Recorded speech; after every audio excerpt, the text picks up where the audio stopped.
हो गया? एंड करने का भी बता देना कब होगा, ठीक है?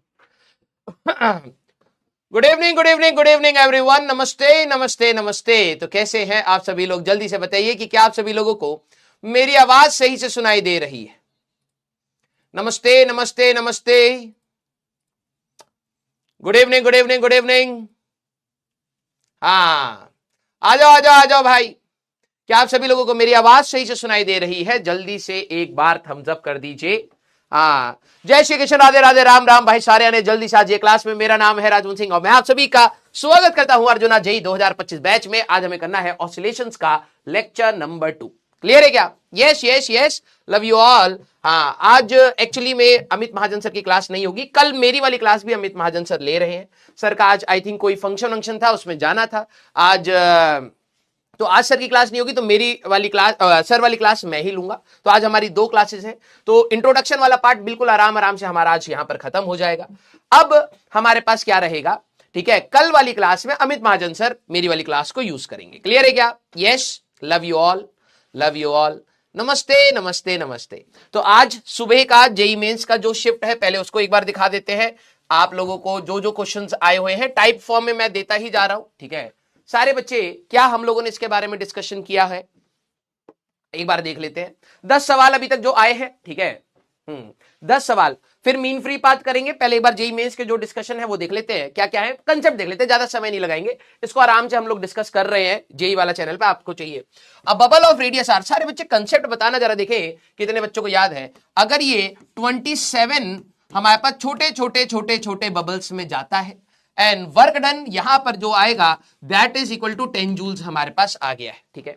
हमारे पास इफ द सेम ड्रॉप जिसका रेडियस आर है, अब ये हमारे पास 64 ड्रॉप्स में हमारे पास टूट रहा है, तो इसका वर्क डन कितना होगा ये हमें बताना है। Very good, very good, love you बेटा।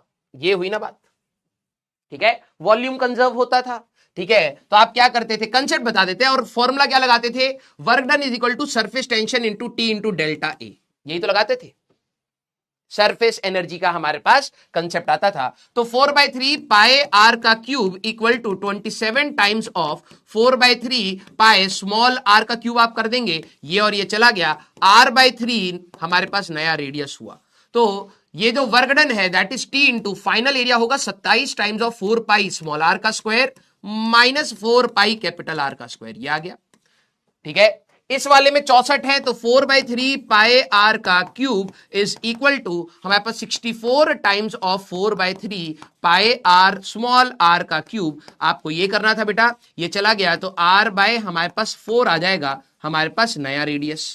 तो इस बार वर्क डन क्या होगा sir, T into final area 64 drops हो गई हैं, सभी का एरिया है 4 पाई स्मॉल आर का स्क्वायर आर डैश मान लीजिएगा, माइनस हमारे पास 4 पाई कैपिटल आर का स्क्वायर, दोनों का रेशियो लीजिएगा, WT हमारे पास आ जाएगा।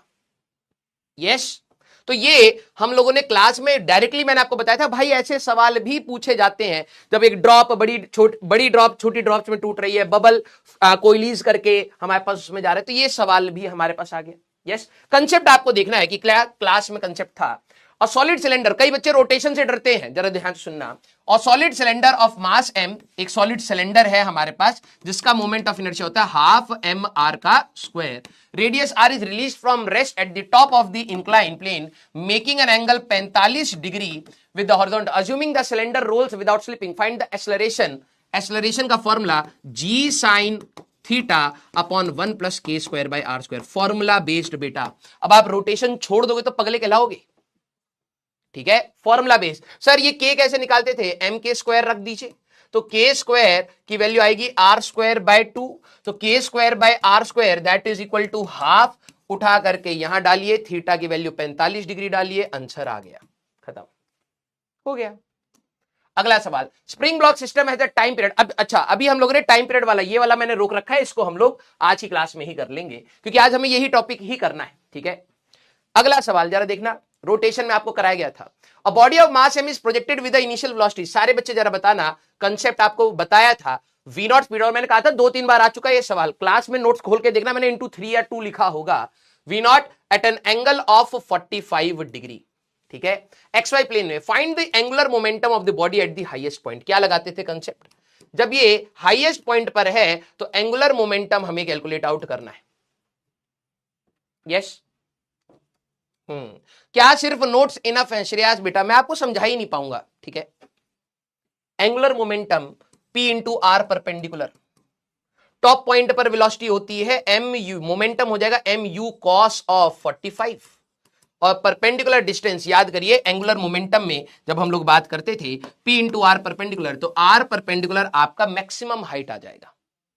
MVR लगाना चाहे या फिर P इंटू आर परपेंडिकुलर, तो आपका जो एंगुलर मोमेंटम आएगा P हो जाएगा M इंटू यू कॉस 45, और आर परपेंडिकुलर आपका you square sine square 45 divided by 2g, हमारे पास आंसर आ जाएगा। सॉल्व करेंगे, you will get your answer. खत्म, क्लियर? ये हो गया, रोटेशन से आया हुआ सवाल है। फोर्स आपको दे दिया है that is a plus B X का स्क्वायर, वेयर a इज 1, तो ये कितना हो गया 1 प्लस बी एक्स का स्क्वायर, ठीक है। Displacement of the object, displacement कितना दिया है 1 मीटर का, हमारे पास work done is 10 joules, find value of B. क्या करोगे बेटा, सोच के बताइए क्या करोगे। सर फोर्स वेरिएबल है और वर्क की बात हो रही है, तो आप सीधे इनटू डिस्प्लेसमेंट तो करोगे नहीं, इंटीग्रेशन। किस किस को याद आ रहा है, इंटीग्रेशन आ गया। तो sir f into D x का इंटीग्रेशन जो है दैट इज गिवन एज 10, तो मैंने कहा ठीक है, तो ये आ जाएगा integration of 1 plus B X का square into D X from 0 से 1, राइट। तो कितना आएगा 10 इज इक्वल टू, यहां पर x बनेगा फ्रॉम 0 से 1, प्लस यहां पे बी एक्स क्यूब बाय 3 बनेगा फ्रॉम 0 से 1। हो तो गया सवाल, तो ये आ जाएगा बेटा आपका 10 is equal to 1 plus B by 3, तो 9 is equal to B by 3, B की वैल्यू आ गई 27। खत्म।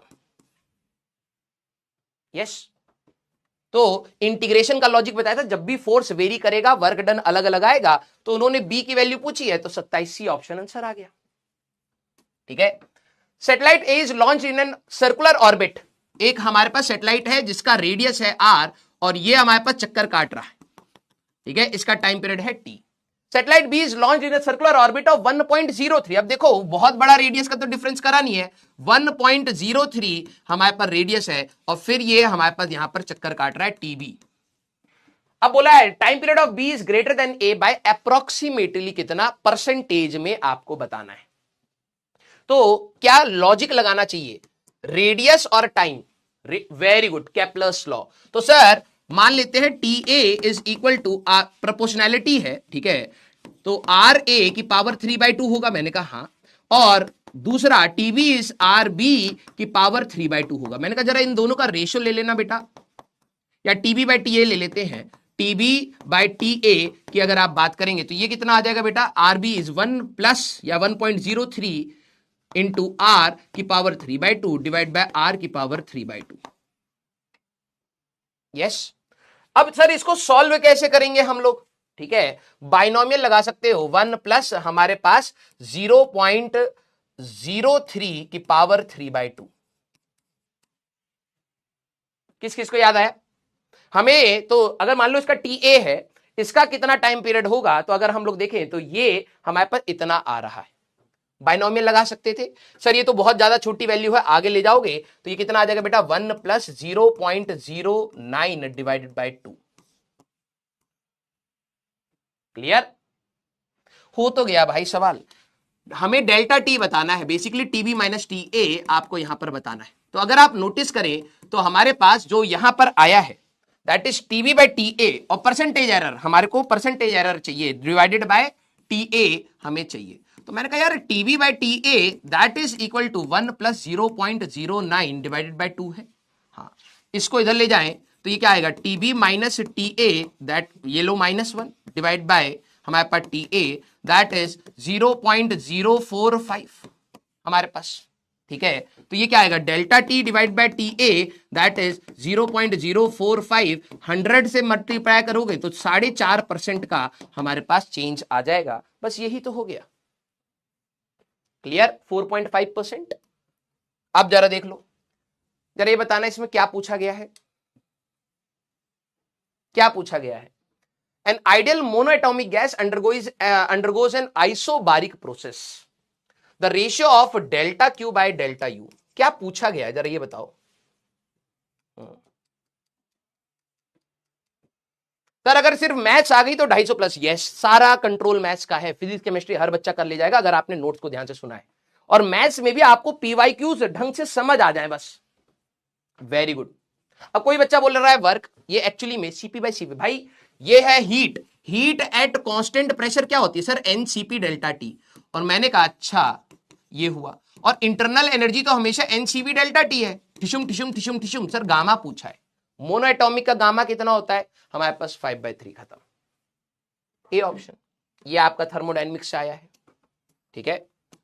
अगला सवाल हमारे पास फ्लूइड्स का, अ water bubble at the depth of 20 centimetre, 20 centimetre के अंदर, अब देखना क्लास में ये आपसे गलती करवाई थी मैंने, देखते कौन बच्चा पकड़ पाता है, अ वाटर बबल, और ये स्पेशली इसलिए कराई थी क्योंकि मेरे को पता है ऐसे सवाल आएंगे तो बच्चों से गलती होगी, जरा देखते हैं। 20 सेंटीमीटर नीचे है, the radius of the bubble, आपको आर दे रखा है, radius of the bubble is this, if the inner pressure of the bubble is greater then atmosphere is, जो अंदर का प्रेशर है पी इनसाइड, इन्होंने क्वेश्चन में क्या दे रखा है कि एटमॉस्फेरिक प्रेशर प्लस 2100 है, देखो क्या बोला है, if the inner pressure of the bubble is greater than the atmospheric pressure by, यहां पे अंग्रेजी थोड़ी सी वो है, बाय 2100 न्यूटन पर metre square, then the surface tension is, very good. अब आप पकड़ गए, जब मैंने कहा था कि बबल पानी में होता है तो बबल की वजह से 4T/R नहीं 2T/R, अब आपका हो गया। इनसाइड प्रेशर मतलब excess pressure P inside minus P outside, actually में यहां पे 2T/R आपको लगाना था, बस यहां गलती नहीं करी, हो गया। और ये क्लास में स्पेसिफिकली बताया था कि भाई बबल पानी में आ जाएगा तो 4T/R की गलती करते हैं, तो इनसाइड कितना है PATM प्लस 2100, ठीक है, माइनस हमारे पास सर P आउटसाइड कितना होगा, मैंने कहा आउटसाइड प्रेशर नहीं लिख सकता तू, PATM प्लस H रो जी,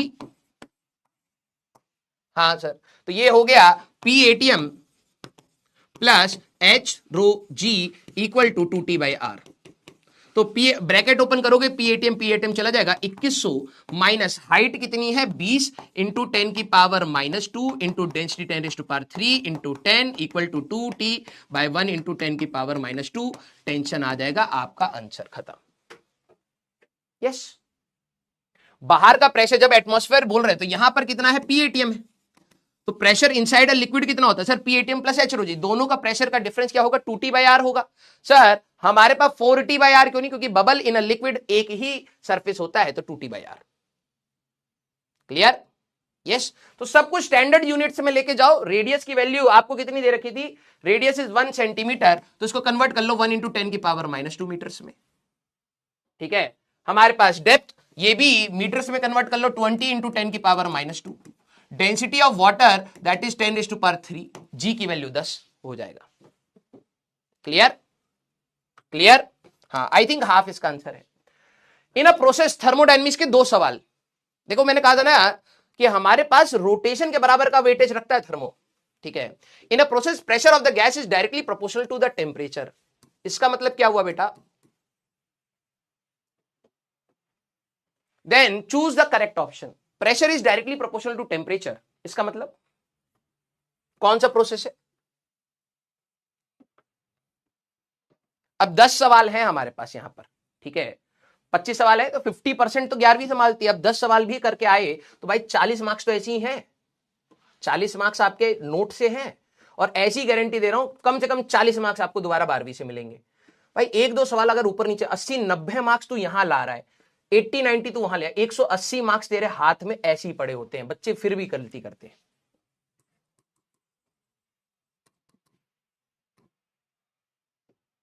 तो आइसोकोरिक हुआ, work done in the process, जब वॉल्यूम कांस्टेंट होता है तो वर्क डन कितना होगा, हमारे पास 0 हुआ।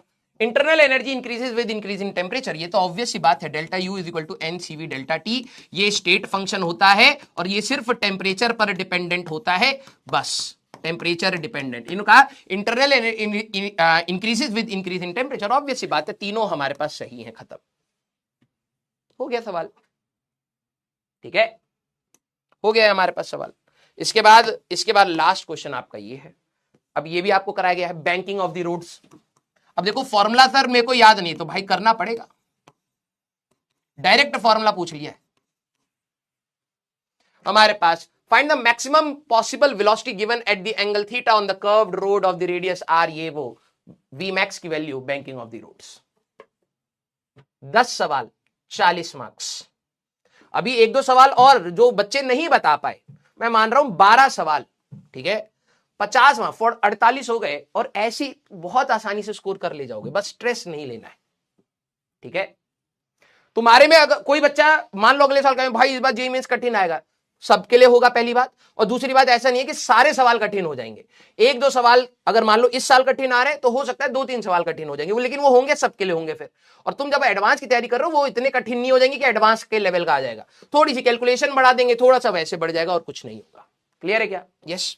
तो ये आपके कितने सवाल हो गए भाई, और कितना टाइम भाई, अगर आप ढंग से रिवाइज करके प्रैक्टिस के साथ जाओगे, 1 2 3 4 5 6 7 7 8 9 10 सवाल, 2-2 मिनट भी अगर तूने लगा दिए, 20 मिनट आराम से 45 मिनट के अंदर फिजिक्स निपटती है, ठीक है।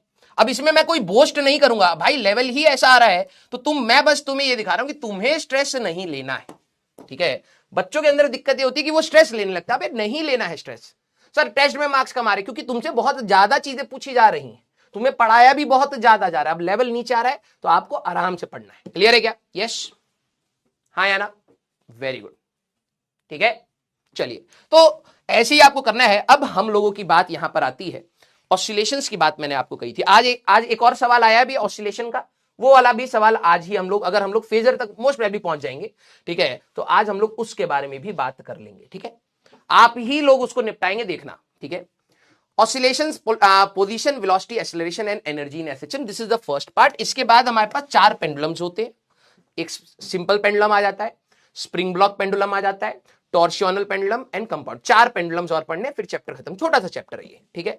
लेकिन यस, सवाल घुमाने पर आते हैं तो भाई साहब मैथमेटिकल एनालिसिस बहुत अच्छे से यहां पर चाहिए होती है, ठीक है। तो मैं अब आप लोगों की यहां पर चैट 1 मिनट के लिए रोकूंगा, ध्यान से सुनिएगा, ठीक है। तो हाँ, अच्छा, मीन फ्री पाथ को निपटा देते हैं, नहीं तो फिर बच्चों को लगता है कि सर मीन फ्री पाथ रह गया है। इसकी डेरिवेशन नॉट इंपॉर्टेंट है, डेरिवेशन इज नॉट इंपॉर्टेंट, बस फॉर्मूला बेस्ड, ठीक है। और अगर आपको कहीं डेरिवेशन मिलेगी भी तो वो एग्जैक्ट डेरिवेशन है नहीं, क्योंकि इसमें बहुत सारी चीजें होती हैं, ठीक है। मैक्सवेल डिस्ट्रीब्यूशन एंड ऑल, बहुत सारी चीजें यहां पर लगती हैं। Derivation not important. अगर सवाल आपको मिलेगा भी तो फॉर्मूला बेस्ड मिलेगा। तो सर क्या फॉर्मूला रटना है? मैंने कहा थोड़ा बहुत समझ लो होता क्या है। भाई देखो, अगर आपको यह बात पता है कि जो गैस के मॉलिक्यूल्स हमारे पास होते हैं, तो हम लोगों ने केटीजी में यह बात बोली थी कि सर ये तो रैंडम मोशन में आएंगे। केटीजी में हम लोगों ने यह बात बोली थी कि सर गैस के मॉलिक्यूल्स तो रैंडम मोशन में है एंड देयर आर कोलिशंस, है ना। गैस के मॉलिक्यूल्स हमारे पास, सर ये लिखना है, प्लीज राइट करिए, ये आपके जेई मेंस के लिए, अब ये टॉपिक आपका जेई मेंस में है, ठीक है, ये आपका जेई मेंस में है, एडवांस में नहीं। अब देखो यहां पर ना कुछ कुछ टॉपिक के बारे में मेरे को बताना पड़ता है, ठीक है। जेई मेंस में है, that is totally formula based. और इतने सारे सालों में अगर आप देखें तो 15-20 साल के अगर आप उठा लोगे तो 3-4 सवाल मिल जाएंगे। तो कुछ बच्चों को लगता है सर आपने ये नहीं पढ़ा, अबे 15 सालों में 4 सवाल अगर तेरे को मिल भी गए तो रेशियो तो समझ पा रहा होगा बहुत कम है, लेकिन हाँ फिर भी उसके हिसाब से थोड़ा बहुत पढ़ ले, ठीक है।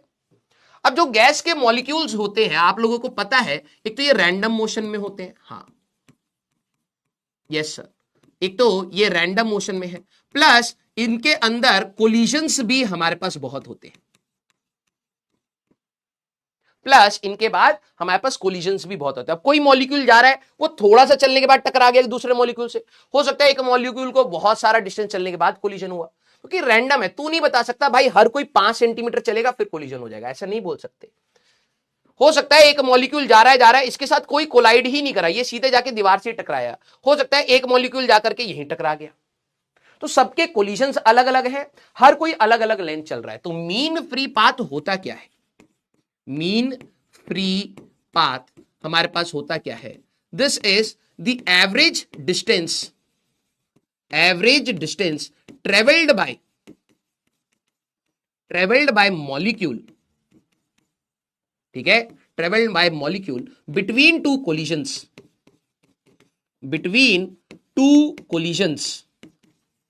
उसी को हम कहते हैं मीन फ्री पाथ। मीन क्या है? दैट मींस एवरेज, क्योंकि सबका, जैसे मान लो कि बहुत सारे रूम में लोग हैं, कोई बंदा है जिसका किसी के साथ कोलिजन ही नहीं हुआ, तो उसने ज्यादा लेंथ चला, फिर कोलिजन दीवार के साथ हुआ।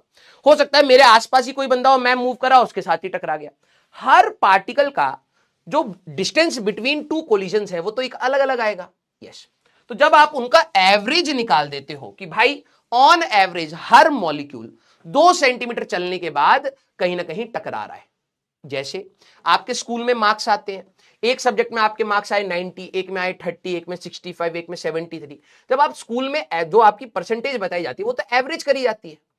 मान लो आपकी परसेंटेज 70 आई, क्या आई? 70 आई, तो क्या इसका मतलब यह है कि आपने हर सब्जेक्ट में 70 स्कोर करा? नहीं, आपका एवरेज मतलब है कि कुछ ज्यादा भी होगा, कुछ कम भी होगा, बीच में एवरेज आपकी 70% बनी। यस, वैसे ही जब मॉलिक्यूल्स चलते हैं, कुछ ज्यादा डिस्टेंस चलने के बाद टकरा रहे हैं, कुछ जल्दी जल्दी टकरा रहे हैं, ऐसा होता है। तो मीन फ्री पाथ एक एवरेज डिस्टेंस है बिटवीन टू कोलिजन्स। हम लोगों ने एवरेजिंग करके बताया कि ये कम, इतना एक एवरेज डिस्टेंस है, हर मॉलिक्यूल इतना चलने के बाद कहीं ना कहीं टकरा ही जा रहा है। इसको रिप्रेजेंट करते हैं लैम्डा से। ठीक है, तो इसका फॉर्मूला क्या होता है, ध्यान सुनना स्टेप बाय स्टेप। पहला फॉर्मूला है 1 हमारे पास पाई डी स्क्वायर एन। ये फॉर्मूला जब आप डिराइव करते हैं, इसलिए कह रहा हूं इसकी डेरिवेशन इंपॉर्टेंट नहीं है। अगर आप इसकी डिराइव करेंगे तो वो डेरिवेशन से आप लोग यहां तक पहुंचेंगे, वेयर एन इज, ध्यान सुनना, एन क्या है, this is number of molecules per unit volume. मान लो इसमें 5 मॉलिक्यूल थे, वॉल्यूम कुछ भी है, तो N number of molecules divided by volume, that is your N.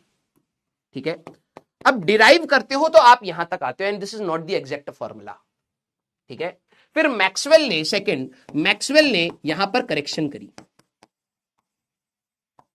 Maxwell ने इस मीन फ्री पाथ के फॉर्मूले में इसको करेक्ट करा और कहा कि भाई ये जो फॉर्मूला है that is equal to 1/√2 pi D square N.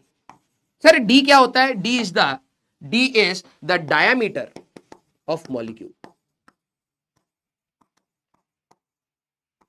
एक मॉलिक्यूल का हमारे पास जो भी डायामीटर है that is D, and N is कितने नंबर ऑफ मॉलिक्यूल्स है पर यूनिट वॉल्यूम। तो जब आप डिराइव करते हो तो इधर तक आते हो पाई डी स्क्वायर एन। अब एक्सपेरिमेंट से मैच करा, मैच ही नहीं हुआ, तो मैक्सवेल ने कहा कि यार इस फॉर्मूले में ना एक √2 का फैक्टर और लगाना चाहिए। अब वो करेक्शन है, ठीक है, एक्सपेरिमेंटल देखने के बाद वो करेक्शन है, क्योंकि इतना रैंडम हो रहा है ना, कोई मॉलिक्यूल ज्यादा देर चल रहा है, कोई मॉलिक्यूल कम चल रहा है, तो इतना रैंडम है, उसको तुम एग्जैक्टली प्रिडिक्ट नहीं कर सकते। मैंने कल भी क्लास में आपको बताया था, जब बहुत सारी चीजें रैंडम होती हैं तो आपकी प्रिडिक्शन एक्यूरेट नहीं आती है, उसके आसपास की आप बात कर सकते हैं। तो मैक्सवेल ने इसको एक्सपेरिमेंटली करेक्ट करा है। ये ऐसा नहीं कि अपने हिसाब से √2 बोल दिया, इन्होंने एक्सपेरिमेंट करे, ठीक है, और एक्सपेरिमेंटली यहां पर एक करेक्शन लगाया कि भाई इस फॉर्मूले में ना आप √2 डिनोमिनेटर में और लगा दोगे तो कहीं ना कहीं एक्सपेरिमेंटल रिजल्ट से मैच कर जाता है। ठीक है, एक तो ये फॉर्मूला होता है मीन फ्री पाथ का। दूसरा, अगर आप देखें तो पीवी इक्वल टू एनआरटी होता है। हाँ सर, तो ये क्या होते हैं? सर नंबर ऑफ मोल्स होते हैं। तो मैंने कहा अच्छा, तो PV equal to number of molecules, मैं ऐसे लिख सकता हूं N divided by N A into R T. Number of molecules divided by Avogadro number कर दोगे तो नंबर ऑफ मोल्स आ जाएंगे। हाँ सर, हमें स्मॉल एन क्या था, एन बाय वी ही है, तो जरा देखना P is equal to N by V, ये लिख लिया, वी इधर ले गए, आर बाय एन ए ये लिख लिया, इंटू टी ये लिख लिया। तो अगर आप देखें तो ये बन गया हमारे पास एन बाय वी, इसको ऐसे रखता हूं, ये आपका बोल्ट्जमैन कांस्टेंट बन गया इंटू टी। ठीक है हमारे पास, तो एन बाय वी की वैल्यू अगर आप देखें तो यहां से आपका एन बाय वी की वैल्यू क्या बनती है बेटा, यहां पे लिख क्यों नहीं पा रहे हम? ठीक है, एन बाय वी की वैल्यू आपकी बनती है पी बाय के टी। तो इसके दो फॉर्मूले आपको याद रखने हैं, एक ये और एक और हमारे पास के T divided by √2 pi D square into P, pressure of the gas. तो बस यही आपका होता है मीन फ्री पाथ। सर इस पे सवाल कैसे आएंगे? सवाल आपको डायरेक्टली दे रखे होंगे कि भाई डायमीटर दे रखा है, number of molecules per unit volume दे रखा है, मीन फ्री पाथ निकाल दो, या तो ये आएगा। दूसरा कि हमारे पास मीन फ्री पाथ टेम्परेचर पर कैसे डिपेंड करता है, directly proportional to temperature. Lambda is directly proportional to हमारे पास यहां पर अच्छा ये पूरा ये है, इसको ऊपर ले जाते हैं, ठीक है, इधर आ जाओ भाई, ठीक है, हाँ, तो डायरेक्टली प्रोपोर्शनल टू टेम्परेचर होता है। तो ये छोटे छोटे सवाल, टेम्परेचर हमेशा किसमें, केल्विन में, ठीक है, टेम्परेचर इन केल्विन। तो आपको रेशियो दे देंगे भाई, 200 केल्विन पर मीन फ्री पाथ कुछ है, 300 केल्विन पर कितना होगा, तो λ1 बाय λ2 इस T1 बाय T2 का हमारे पास रेशियो है लाइक दिस। तो क्या आपको ये बात समझ आ गई बेटा हमारे पास, क्या आपको ये बात समझ आ गई, this is your mean free path, yes और नो।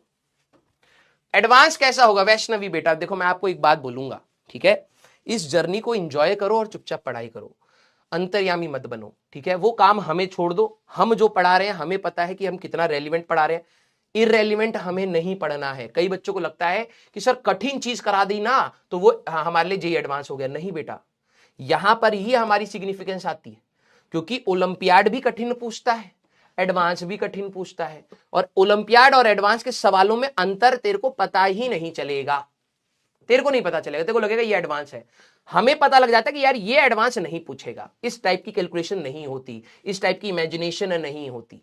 एक आध सवाल कभी कभार ओलंपियाड के आए भी हैं तो वो कहीं ना कहीं हर टॉपर ने भी छोड़े या फिर उनसे गलत हुए, एक आध कभी के कभी सही हो गए, तो उन सवालों को हटा दे, उसकी रेलिवेंसी हमें मेंटेन करनी है। अब एडवांस में कैसा आएगा, तू चुपचाप लेक्चर देख, चुपचाप लेक्चर देख। मैंने क्या बोला कि भाई तुम्हारे ऊपर ना ऑलरेडी इतना प्रेशर है, तुम्हारे ऊपर ऑलरेडी इतनी सारी चीजें हैं, तुम्हें प्रैक्टिस तीनों सब्जेक्ट में करनी है, हर टॉपिक अलग अलग है, तुम इसमें क्यों दिमाग लगा रहे हो कि कल क्या आएगा क्या नहीं आएगा। तुम्हें जो बोला गया उतना पढ़ो ना, कम से कम लोड लेके पढ़ो ना, उसी पर प्रैक्टिस करो, बस खत्म बात, यस है ना। हाँ अभी मई में जब जेई एडवांस होगा ना उसका भी डिस्कशन होगा, वहां पर आप लोग मिलिएगा। आप लोगों ने 100% सिलेबस तो नहीं कवर करा होगा, 11वीं तो हो चुकी होगी ना, और अगर आप लोग 11th, उस समय क्या होता है 12वीं में आप लोग 11th रिवाइज नहीं करते, 12वीं पर फोकस है, तो 11th वीक हो जाती है, फिर आपको डर लगता है। तो मैं आपको होमवर्क देके जाऊंगा भाई, 12वीं स्टार्ट होने से पहले होमवर्क दूंगा, ये चीजें पढ़ के रखना, और फिर आपको सिग्निफिकेंस भी दिखेगा कि हाँ यार जो क्लास में बताई गई थी। अब वो वहां पर कुछ क्वेश्चंस डायरेक्ट दिखेंगे क्लास के, कुछ क्वेश्चंस में कॉम्बिनेशन दिखेगा, और कॉम्बिनेशन भी आपको समझ आया, अच्छा ये भी बताया था ये भी बताया था, बस जोड़ना है, अब वो बच्चे को करना पड़ता है एग्जाम में। क्लियर है क्या, यस हाँ। अब सारे बच्चे यहां पे जिसको नोट करना है नोट कर लो, फॉर्म डायरेक्ट फॉर्मूला बेस्ड आएगा, डेरिवेशन है नहीं, तो ये हम लोगों ने डिराइव जब करा तो ये आया, तो ये गलत ही आता है, इसलिए डेरिवेशन इंपॉर्टेंट नहीं है, क्योंकि आपने जो डिराइव करा वो एग्जैक्टली आया ही नहीं, आपको रिजल्ट मानना था एक्सपेरिमेंटल वाला, तो पहले √2 लगाया, और n होता है कितने नंबर ऑफ मॉलिक्यूल्स है पर यूनिट वॉल्यूम, हमारे पास कितने नंबर ऑफ मॉलिक्यूल्स हैं पर यूनिट वॉल्यूम, तो ये है d डायमीटर है, फिर उसके बाद n को रिप्लेस करा प्रेशर और टेम्परेचर में, तो डायरेक्टली प्रोपोर्शनल टू टेम्परेचर है। क्लियर है क्या भाई। देखो अब कुछ बच्चे कहते हैं सर हमें ओलंपियाड के भी क्वेश्चन करा दो, बेटा देख तेरे को रास्ता अगर चेंज करना है तो अलग बात है, ठीक है, जेई एडवांस खराब होगा, जेई मेंस खराब होगा, जेई मेंस डिमांड्स की आपने सब चीज पढ़ी है और फॉर्मूला आपको याद है, आपको चीजें पता है कौन सी चीज क्या है, उसके ऊपर पेपर है। जेई एडवांस है कि आपकी थोड़ी सी क्रिटिकल थिंकिंग हो, थोड़ा नया सोच रखते हो और चीजों को मिक्स करके जानना चाहते हो, यस प्रॉपरली। अगर आप ओलंपियाड की बात करें, आप नई चीजों के बारे में बिल्कुल सोच सकते हो from the scratch, that is olympiad. आपको अपने पेपर का डिफरेंस समझ आना चाहिए, ठीक है, अदरवाइज आप पढ़ोगे तो थकोगे, तो टेस्ट भी दोगे, रोगे पिटोगे भी, एग्जाम क्लियर नहीं होगा, ठीक है। ध्यान से सुनिए सर, मीन फ्री पाथ में कौन सा फॉर्मूला याद रखना है, यही आपको याद रखना है और कुछ याद नहीं रखना है, ठीक है। This is the average distance. अब जैसे मान लो कोई सवाल आ गया कि भाई हमारे पास टाइम बिटवीन 2 कोलिजन्स बता दो, जैसे इसी पर आ जाए, अब आपको इसके बाद थोड़ा सा सोच लेना है, टाइम बिटवीन 2 कोलिजन्स कितना होगा। तो हम लोगों ने कहा कि भाई इसके बीच में जो मॉलिक्यूल चल रहा है वो एक कुछ एवरेज स्पीड आपकी होगी, और वी एवरेज आपको पता है अंडर रूट में 8/π RT/m होता है। ये लेंथ कितना चल रहा है लैम्डा, तो आपको पता है speed is equal to distance upon time. अब आपका सवाल आ गया टाइम का, तो sir distance divide by speed, दो कोलिजन के बीच का एवरेज डिस्टेंस कितना है, lambda divided by V average, that is your speed, खत्म। वी लैम्डा का फॉर्मूला पता है, वी एवरेज का पता है, तो टाइम बिटवीन 2 कोलिजन्स आ गया। कोई बोल दे फ्रीक्वेंसी, कोलिजन फ्रीक्वेंसी बता दो, अब ये थोड़ा सा आपको सोचना पड़ेगा, कोलिजन फ्रीक्वेंसी आप सभी लोग बता दो, तो collision frequency 1 time period, frequency क्या होता है 1 टाइम, तो यहां पर आपका v average divided by lambda आ जाएगा। ये छोटे मोटे सवाल आपसे पूछे जा सकते हैं, ठीक है, आइए अब मैं आप लोगों की चैट रोक रहा हूं, कल की क्लास अब यहां से let's create together, let's create the difference in class 11th। ठीक है, आगे आने वाले 2 चैप्टर्स, ठीक है, मैं लिख के दे रहा हूं, आपके कंपटीशन में बहुत ही कम बच्चे होंगे, मैक्स टू मैक्स 7 या 8 हजार बच्चे जितने भी हर साल सिलेक्ट होते हैं ना, उन पहले के 10 हजार बच्चों को हटा दो, ठीक है, बाकी हर कोई इन 2 चैप्टर के ऊपर कबाड़ा करता है। तो इसका मतलब आप समझ पा रहे हो कि बहुत ही कम बच्चे इन चैप्टर्स पर फोकस करते हैं, बहुत ही कम बच्चे इन चैप्टर्स को समझने की कोशिश कर रहे हैं और प्रैक्टिस कर रहे हैं। And I am inviting you कि भाई उन 10 हजार से लड़िए। ठीक है, अगर आप भी इसको छोड़ देंगे तो आप वो लाखों की भीड़ में है। ठीक है, ये चैप्टर आसान है, पैटर्न बेस्ड है, एडवांस के कुछ क्वेश्चंस में नया सोचना होता है, वो हमारे पास अभी 1 साल है, वो हमारे पास 1 साल है, उसको हम लोग करेंगे। अब आप ध्यान से सुनिएगा, लास्ट क्लास में मैंने आपको बताया था, ध्यान से सुनना। ठीक है सर, इसको लिखना है क्या? अगर आप लोगों ने लास्ट क्लास में ये सारे पॉइंट्स लिखे हैं, extreme point, mean point, restoring force, oscillation की कंडीशन लिखी है, तो लिखने की जरूरत नहीं है, आई एम जस्ट रिवाइजिंग, क्योंकि आज नया चैप्टर हम लोग स्टार्ट मान सकते हैं। मीन पोजीशन एक ऐसा पोजीशन है जहां पर किसी बॉडी को, ये हमारे पास, इसको हम लोग कहते हैं रेस्टिंग पोजीशन। ध्यान सुनना, this is also called resting position. अगर आपने देखा यहां पर, अगर आपने किसी बॉडी को छोड़ दिया तो ये हमेशा यहां पर रुका रहेगा, that is called resting position. Net force जो बॉडी पर है that is equal to 0। Sir resting position पर बोला जाए, जैसे मान लो कि मेरे पास एक पेंडुलम है, इसको एक ऐसा पॉइंट सोचो जहां पर मैं इस पेंडुलम को छोड़ दूं तो ये हमेशा रुका रहे। कौन सा पॉइंट होगा? सर यही होगा। तो this is your mean position, यही आपकी मीन पोजीशन है, इस पर नेट फोर्स 0 है। अच्छा, स्प्रिंग ब्लॉक पेंडुलम है सर, आगे चल के ये आते हैं, बच्चों को डाउट होता है। मैंने कहा हॉरिजॉन्टल ब्लॉक, ऐसे हम लोगों ने स्प्रिंग ब्लॉक पेंडुलम रखा है, इसका मीन पोजीशन क्या होगा? सर मीन पोजीशन वो होता है जहां पर ब्लॉक को छोड़ दूं तो हमेशा वहां पर रुका रहे। तो सर इस केस में इसकी तो नेचुरल लेंथ जो हमारे पास रहेगी, नेचुरल लेंथ ही मीन पोजीशन होगी, क्योंकि अगर आपने खींच करके छोड़ा तो ये मोशन करना स्टार्ट कर देगा, that is not an equilibrium. तो नेचुरल लेंथ ही इक्विलिब्रियम है। मैंने कहा बहुत सही। मैंने कहा मान लो मेरे पास अब स्प्रिंग ब्लॉक पेंडुलम है, ये इसकी नेचुरल लेंथ थी, यहां पर एक ब्लॉक है m मास का, तो इसका मीन पोजीशन क्या है? सर मीन पोजीशन होगा जहां पर ये हमेशा रुका रहे। तो इक्विलिब्रियम के हिसाब से, इक्विलिब्रियम के हिसाब से जब आप कहेंगे सर x0 नीचे जाओगे तो x0 की वैल्यू आती है सर mg/k। ये हम लोगों ने बहुत पहले स्प्रिंग ब्लॉक सिस्टम्स करे थे, वहां पर था। तो यहां पर अगर आपका कोई भी ब्लॉक रहेगा ना सर, तो ये हमेशा रुका रहेगा। This is your mean position. तो मीन पोजीशन क्या है? जहां पर अगर आपने एक ब्लॉक को छोड़ दिया तो ये हमेशा रुका रहेगा। सर नेचुरल लेंथ पे छोड़ूंगा तो, मैंने कहा नीचे चला जाएगा, ये मीन पोजीशन नहीं हुई। mg/k पर अगर छोड़ोगे तो ये हमेशा वहीं पर ही रहेगा, तो यही आपकी मीन पोजीशन हुई। मीन पोजीशन नेट फोर्स 0 है, याद रखना। यहां पर ऑसिलेशन इसी के अबाउट होगा, about this point oscillation will occur, about this point oscillation हमारे पास होगा। ये ढूंढना पड़ता है, न्यूटन लॉज ऑफ मोशन की रिक्वायरमेंट पड़ेगी यहां पर। ठीक है, अब जब आप किसी भी बॉडी को यहां से, ये दोनों पॉइंट्स के बीच में पार्टिकल टू एंड फ्रो कर रहा है, हो सकता है यहां से यहां जाए, फिर घूम करके यहां से यहां आए, फिर घूम करके यहां से यहां जाए, फिर घूम करके यहां से यहां आए, ऐसे ये पूरा मोशन हमारे पास कर सकता है। ध्यान से देखना, ये ऐसे ऐसे ऐसे गया, वहां पर रुका, ऐसे ऐसे ऐसे आया, फिर यहां रुकेगा नहीं बेटा, यहां पर जाएगा जाएगा जाएगा, फिर यहां पर रुकेगा, फिर वापस आएगा वापस आएगा वापस आएगा, एंड यहां पर एक ऑसिलेशन हुआ। ध्यान से सुनिएगा, बहुत मस्त तरीके से इसको समझाने की कोशिश करूंगा। और अगर आपने वो छोटी छोटी चीजें दिखी तो अगला चैप्टर में आपको आंखों के सामने मैं साउंड को दिखा दूंगा, आंखों के सामने, भले ही आपको साउंड वेव्स दिखती ना हो, ठीक है, आंखों के सामने आपको विजुअलाइज होने स्टार्ट हो जाएंगे और मैथमेटिक्स क्या बोल रही है वो दिखने लग जाएगी। ये पार्टिकल था, यहां से यहां गया, जितना ये मीन पोजीशन से इधर गया है, this is your amplitude, maximum displacement in either direction. इधर से इधर कितना गया और इधर से इधर कितना गया, दिस इज योर एम्पलीट्यूड। ठीक है, maximum displacement in either direction, that is your amplitude. Extreme points क्या होते हैं? जहां पर आपकी काइनेटिक एनर्जी क्या हो जाएगी? ब्लॉक की जीरो। यहां पर पार्टिकल मोमेंटरली एट रेस्ट, ध्यान सुनना, मोमेंटरली एट रेस्ट है, पार्टिकल एक मोमेंट के लिए यहां पर रुकता है, उसको हम लोग एक्सट्रीम पॉइंट कहते हैं। यहां पर भी आपकी जो काइनेटिक एनर्जी होगी zero, and here also particle is momentarily at rest, एक सेकेंड के लिए रुकेगा, मोमेंटरली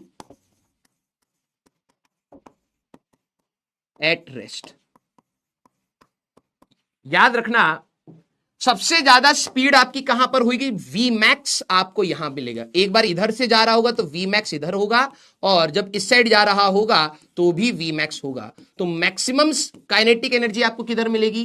काइनेटिक एनर्जी मैक्सिमम आपको मिलती है मीन पॉइंट पर। स्प्रिंग, जरा देखो, एक स्प्रिंग ऑसिलेशन आपको कल की क्लास में दिखाया था। मीन पॉइंट से जितना ये दूर गया तो स्प्रिंग की एनर्जी कितनी होगी? हाफ के एक्स स्क्वायर। वापिस आया पोटेंशियल एनर्जी जीरो, इधर जाएगा हाफ के एक्स स्क्वायर। तो याद रखना, यहां पर आपकी पोटेंशियल एनर्जी मैक्सिमम होती है, ठीक है? यहां पर आपकी पोटेंशियल एनर्जी, जीरो मत बोलना, बहुत सारे बच्चे बोलते हैं, मिनिमम होती है, और यहां पर आपकी पोटेंशियल एनर्जी मैक्सिमम होती है। होती कितनी है वो हम लोग बात करेंगे। ये हुआ, ये हम लोगों ने कल की क्लास में बात करी थी। एक टर्म लास्ट रह गया है, रीस्टोरिंग फोर्स। रीस्टोरिंग फोर्स, जब पार्टिकल हमारे पास ऑसिलेशन कर रहा है भाई, टू एंड फ्रो मोशन होना चाहिए। टू एंड फ्रो मतलब क्या है कि यहां से जब वो इधर जाए तो रोकना पड़ेगा ना भाई। अगर तू पार्टिकल इधर से इधर जा रहा है, तूने धक्का इधर लगा दिया, ये तो भाग ही जाएगा यार, तो रुकेगा कैसे? सर, रुकने के लिए हमेशा वेलोसिटी से अपोजिट डायरेक्शन का फोर्स हो, ऐसा कुछ कि पार्टिकल सर अगर इधर जा रहा है तो ये रोकने की कोशिश करे, तो पार्टिकल इधर से इधर जाके रुका, फिर ये वापस आया, फिर हमारे पास जब ये इधर जा रहा है तो जैसे ये इधर जाएगा तो भी मेरे को रोकना पड़ेगा, भाई ज्यादा दूर मत चले जाना, राइट? तो रीस्टोरिंग फोर्स हमारे पास क्या होता है? एक ऐसा फोर्स जो हमेशा किधर लाने की कोशिश कर रहा है? रिस्टोर करने की कोशिश कर रहा है, वापस यहीं लाने की कोशिश कर रहा है, वापस यहीं लाने की कोशिश कर रहा है। इसको हम लोग कहते हैं अपना रीस्टोरिंग फोर्स, जो बार बार आपको कहां ले जाने की कोशिश कर रहा है? इस डायरेक्शन में, इधर लाने की कोशिश कर रहा है। That is your restoring force. क्या आपको सारे बच्चे, क्या आपको ये सारे पॉइंट्स रिकॉल हो गए? एक बार बता दीजिए।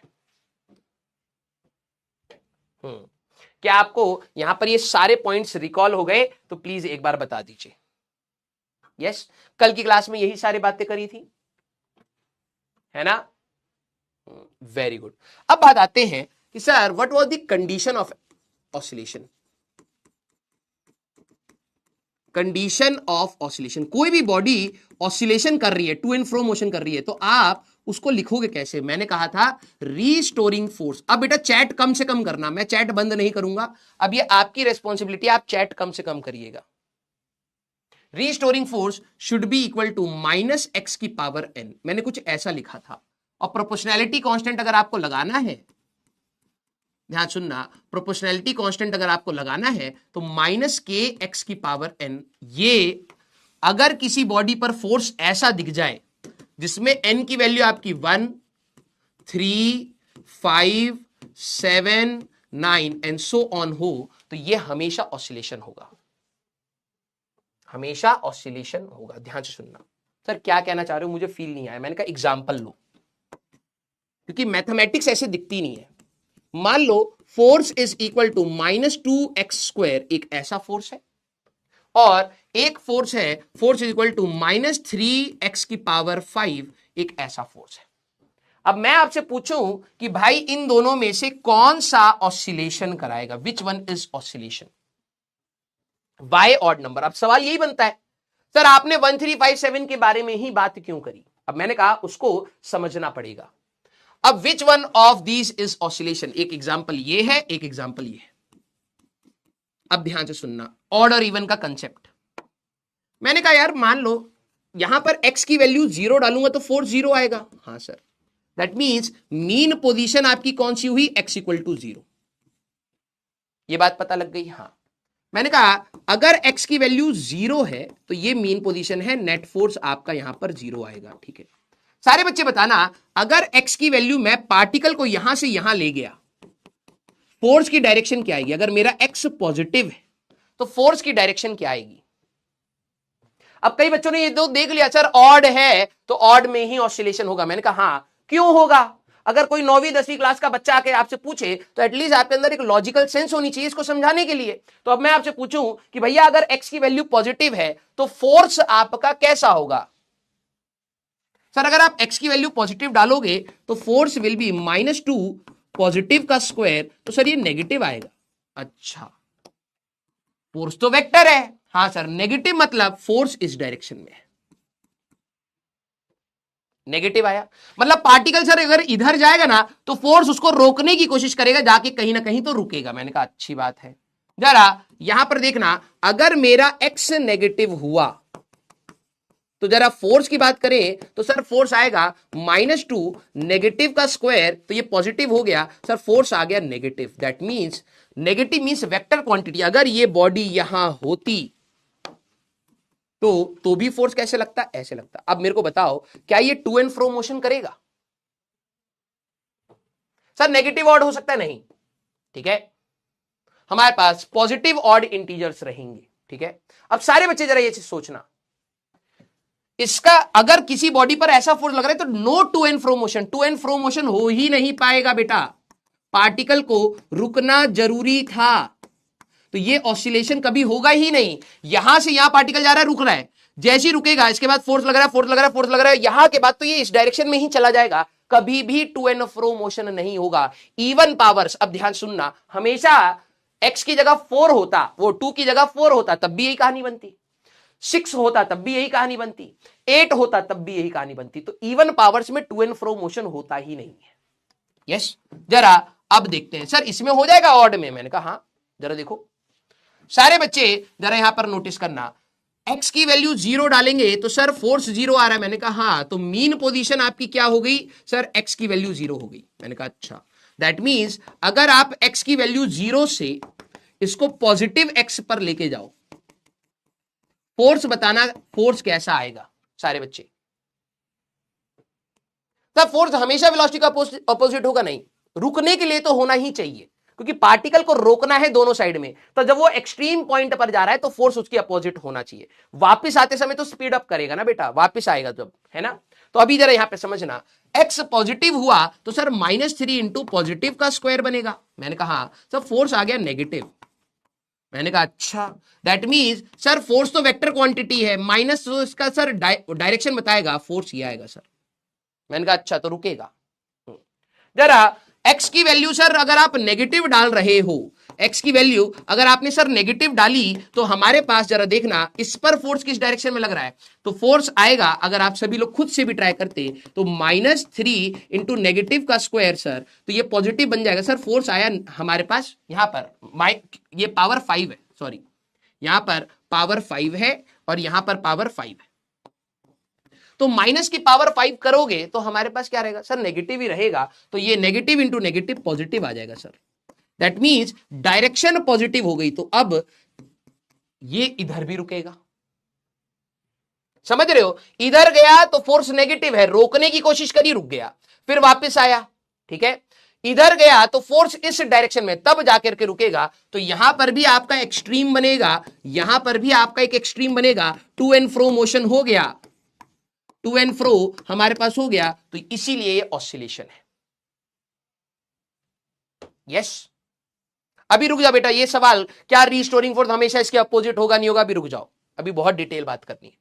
तो आपको सबसे पहली बात यह समझ आनी चाहिए कि मैंने ऑड इंटीजर्स की बात क्यों करी कि सर n की वैल्यू 1 3 5 7 9 ये सब ही क्यों हो सकती हैं, क्योंकि इवन पार्ट में कभी भी टू एंड फ्रो मोशन नहीं होगा, आप करके देख सकते हैं। ऑड वाले पार्ट में हमेशा टू एंड फ्रो मोशन होगा।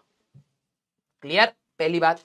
दूसरी बात, ये सारे के सारे ऑसिलेशन है, तो सर आप एसएचएम क्या कह रहे थे? ध्यान सुनना, when n is equal to 1, when n is equal to 1, अगर आप देखें तो it is a special case, it is a simple case of oscillation, simple case of oscillation, जिसको हम कहते हैं simple harmonic motion, इसको हम कहते हैं simple harmonic motion।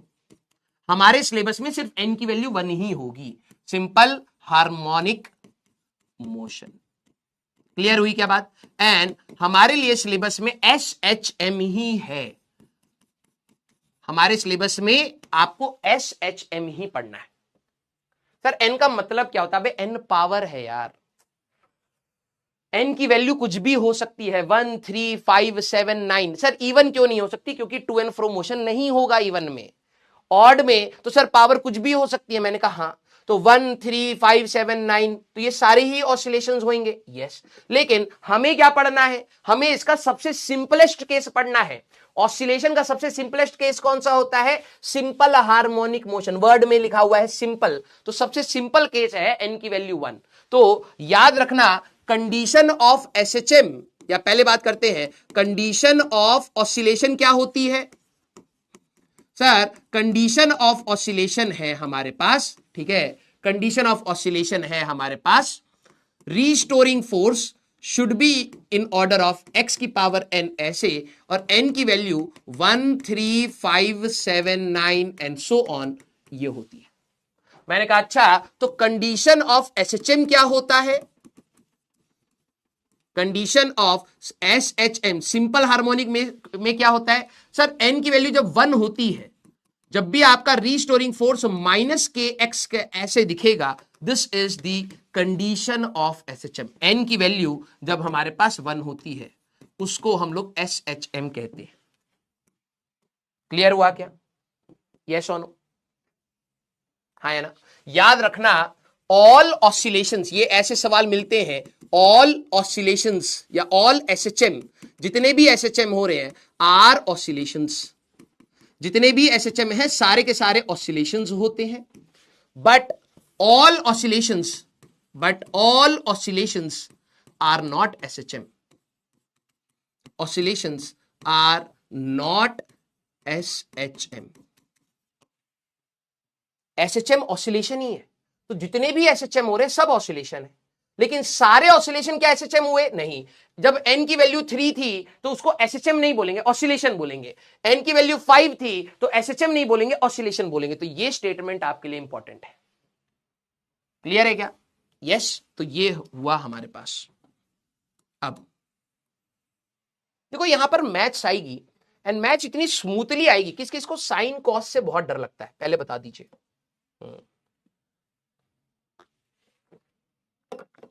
सर मतलब पोटेंशियल एनर्जी हाफ के एक्स स्क्वायर आएगी सेम एज स्प्रिंग। यस, अभी रुक जाओ, आगे मत भागो, मैंने क्या बोला, बहुत सारी माइन्यूट चीजें छोड़ दोगे, ठीक है। सारे बच्चे मुझे बताइए, आप में से कितने सारे बच्चों को साइन कॉस से देख के ही डर बैठता है?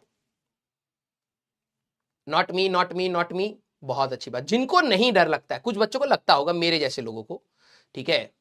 अगर आपको डर नहीं लगता है तो आगे आने वाले दोनों चैप्टर आपके लिए आसान है। मेरे को अपने टाइम पर बहुत डर लगता था यार, साइन और कॉस कहीं दिख जाता था, ट्रिग्नोमेट्री दिख गई मैं छोड़ने लग जाता था, ठीक है। अब ध्यान से सुनिएगा, ये हुई कंडीशन, आपसे स्कूल में पूछी जा सकती है। अब there is a differential equation of SHM, differential equation of SHM।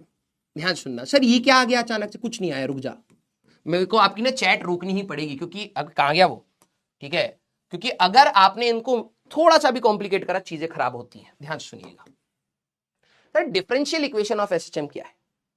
अभी आप मैथ्स में शायद आप लोगों ने डिफरेंशिएशन एंड ऑल पढ़ा होगा, 11वीं या 12वीं में आपके मैथ्स के सिलेबस में है differential equations, that will be in your syllabus, ठीक है। उनको कैसे सॉल्व किया जाता है वो आपको बताया जाएगा। जैसे अभी आप लोगों ने इंटीग्रेशन तो मेरे से थोड़ी बहुत सीखी है, लेकिन मैथ्स की जब इंटीग्रेशन आएगी क्लास 12वीं में, तब आपको पता लगा अरे इतनी सारी थी क्या। यस, जैसे हम लोगों ने ग्राफ पढ़े, आप लोगों ने मैथ्स में तो बहुत अजीब से ग्राफ पढ़े, signum function and all so many, है ना। हम लोगों को जितनी जरूरत थी हम लोगों ने उतना ही पढ़ के अपनी कहानी स्टार्ट कर दी, क्योंकि मैथ्स में पहले तुम्हें ग्राफ पढ़ाया जाए फिर जाके मैं तुम्हें काइनेमेटिक्स में ग्राफ समझाऊं तो मेरे लिए तो बहुत डिले हो जाएगा। तो हम लोगों ने क्या करा कि अपने काम वाली मैथमेटिक्स आपको पहले सिखा दी और उससे हम लोगों ने अपना काम चलाया। मैथ्स अभी बहुत डिटेल में जाएगी। जैसे हम लोगों ने इंटीग्रेशन पढ़ा, मतलब मैथ्स की जो इंटीग्रेशन होगी वो बहुत बहुत ज्यादा अजीब अजीब से फंक्शंस को आपको इंटीग्रेट करना भी सिखाया जाएगा। फिजिक्स में उतनी रिक्वायरमेंट ही नहीं है। हम लोग ऑलमोस्ट पूरी 11वीं क्लास आ गए, हमें किसका इंटीग्रेशन करना पड़ा? साइन का करना पड़ा, कभी कॉस का करना पड़ा, कभी 1/x का इंटीग्रेशन करना पड़ा, कभी x² x³ इनका, बस इतनी की ही हमें रिक्वायरमेंट है, ठीक है। वैसी ही डिफरेंशियल इक्वेशन आपको मैथ्स में पढ़ाई जाएगी। हमें इतना ज्यादा हाई लेवल नहीं, हमारा जो काम का है वो जरा देखना। मैं फोर्स, अगर मैं कोई भी पार्टिकल एसएचएम में है तो sir force is equal to minus k x, ये कंडीशन है। ये क्या है? कंडीशन की अगर ऐसा कुछ हुआ तो ये हमेशा एसएचएम होगा। फोर्स को मैं मास इंटू एक्सेलरेशन लिख सकता हूं, यस, ध्यान से सुनना। और ए की बात करें तो, या फिर आप देखें, मैं एक्सेलरेशन को डबल डिफरेंशिएशन ऑफ एक्स लिख सकता हूं, हां सर।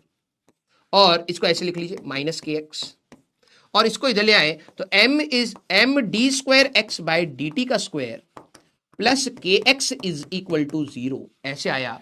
और d square x by d t का स्क्वायर m से मैंने डिवाइड कर दिया, k by m into x equal to 0, ऐसे आया। कोई खतरनाक बात यहां है नहीं, ध्यान सुनिएगा, कोई खतरनाक बात है नहीं। Force equal to m a रखा, ए क्या होता है याद करो, v होता है सर dx बाई dt, मैंने कहा अच्छा। और a क्या होता है सर dv बाई dt होता है। मैंने कहा that means a is double differentiation of x with respect to time, yes. तो मैंने a को d square x by d t square रखा और इसको इधर ले गया, मास से डिवाइड कर दिया, ये आ गया। तो ये जो इक्वेशन है, ये जो इक्वेशन है, this is called differential equation, differential equation of SHM. इसी को कहते हैं डिफरेंशियल इक्वेशन ऑफ एसएचएम। इसको सिंप्लीफाई, के बाय एम को एक ओमेगा स्क्वायर और ले लेते हैं, तो इसको कहीं कहीं पर आप ऐसे देखोगे, सर ये लिखना है बिल्कुल d square x by d t square plus omega square x equal to 0। आपको कई कई जगह पर ये भी दिखेगा, ये भी डिफरेंशियल इक्वेशन है। ओमेगा की वैल्यू है अंडर रूट में के बाय एम, ठीक है। ओमेगा की वैल्यू हमारे पास है अंडर रूट में के। सर ओमेगा स्क्वायर क्यों लिया, ओमेगा क्यों नहीं लिया, सब बताऊंगा एक एक करके, ठीक है। This is called differential equation. सारे बच्चे इसको लिखिए, सारे बच्चे इसको लिख लीजिए आराम से,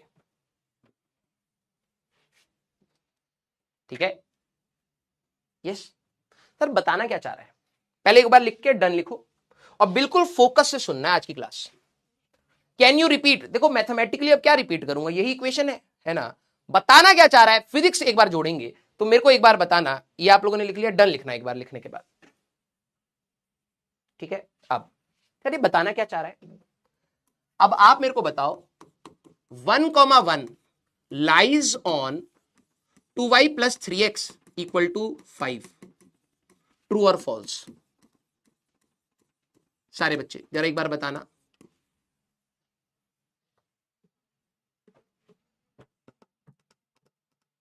सारे बच्चे, मैंने आपको एक पॉइंट दिया 1,1 क्या 2y plus 3x equal to 5 पर लाई करता है या नहीं। 10वीं या 9वीं क्लास का सवाल है, कोई बहुत खतरनाक बात नहीं है, ठीक है। सर ट्रू, आपने कैसे बताया, कैसे बताया सर? हम लोगों ने LHS निकाला, ये 1,1 डाला, 2 इंटू 1 प्लस 3 इंटू 1, सर ये 5 आया, और ये RHS के बराबर है, तो ऑब्वियसली ये इसको सेटिस्फाई कर रहा है, तो ये पॉइंट इस लाइन पर हमारे पास होगा। ये करा आप लोगों ने, बहुत बेसिक सी चीज है।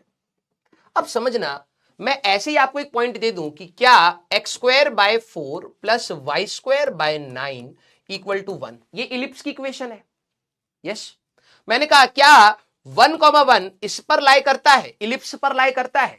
What you will do sir, 1,1 को इसमें डालेंगे, अगर ये सेटिस्फाई करके 1,1 डालने के बाद अगर ये 1 आ जाएगा, तो सर ये पॉइंट इलिप्स के कर्व पर लाई करेगा, अदरवाइज नहीं करेगा। यही तो आप लॉजिक लगा रहे हो, यस।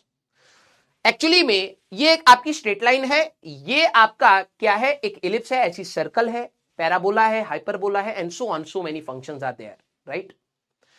जो एसएचएम हो रहा है, जो पार्टिकल का टू एंड फ्रो मोशन हो रहा है, उसमें भी एक इक्वेशन है, उसकी इक्वेशन क्या है, ये समझ रहे हो। जैसे एक straight line, circle, parabola, ellipse, इन सबकी एक इक्वेशन है, जो पार्टिकल एसएचएम कर रहा होता है उसमें भी उसका जो इक्वेशन है वो ये होता है, ये वाला, ठीक है। अब देखने में थोड़ी अटपटी लग रही है, आप बस इसको ये मान लो कि यार जब पार्टिकल एक एसएचएम कर रहा है तो उसमें जो पार्टिकल का एक्स है विच इज पोजीशन, ध्यान सुनना, एक्स क्या है, position, position of particle at any time.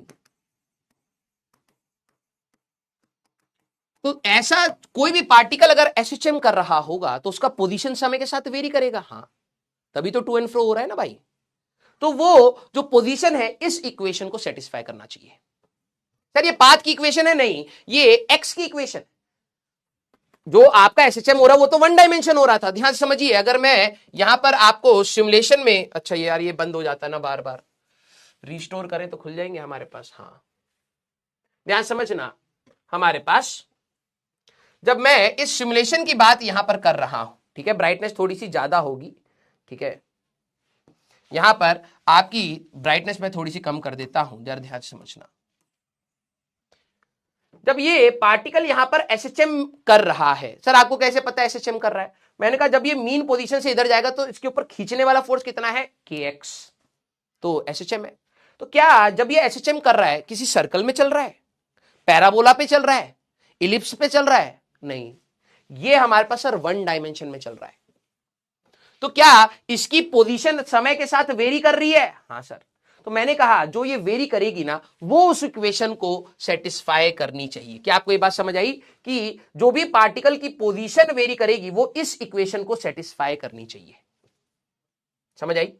जैसे आपको सर्कल, स्ट्रेट लाइन, पैराबोला, इन सब की इक्वेशन याद है, तो कोई भी पार्टिकल, इसको ऐसे लिखिए अपनी भाषा में, कोई भी पार्टिकल जब एसएचएम में होगा, कोई भी पार्टिकल जब एसएचएम में होगा तो पार्टिकल की पोजीशन हमेशा ठीक है, हमेशा d square x by d t का square plus omega square x equal to 0 को सेटिस्फाई करेगी।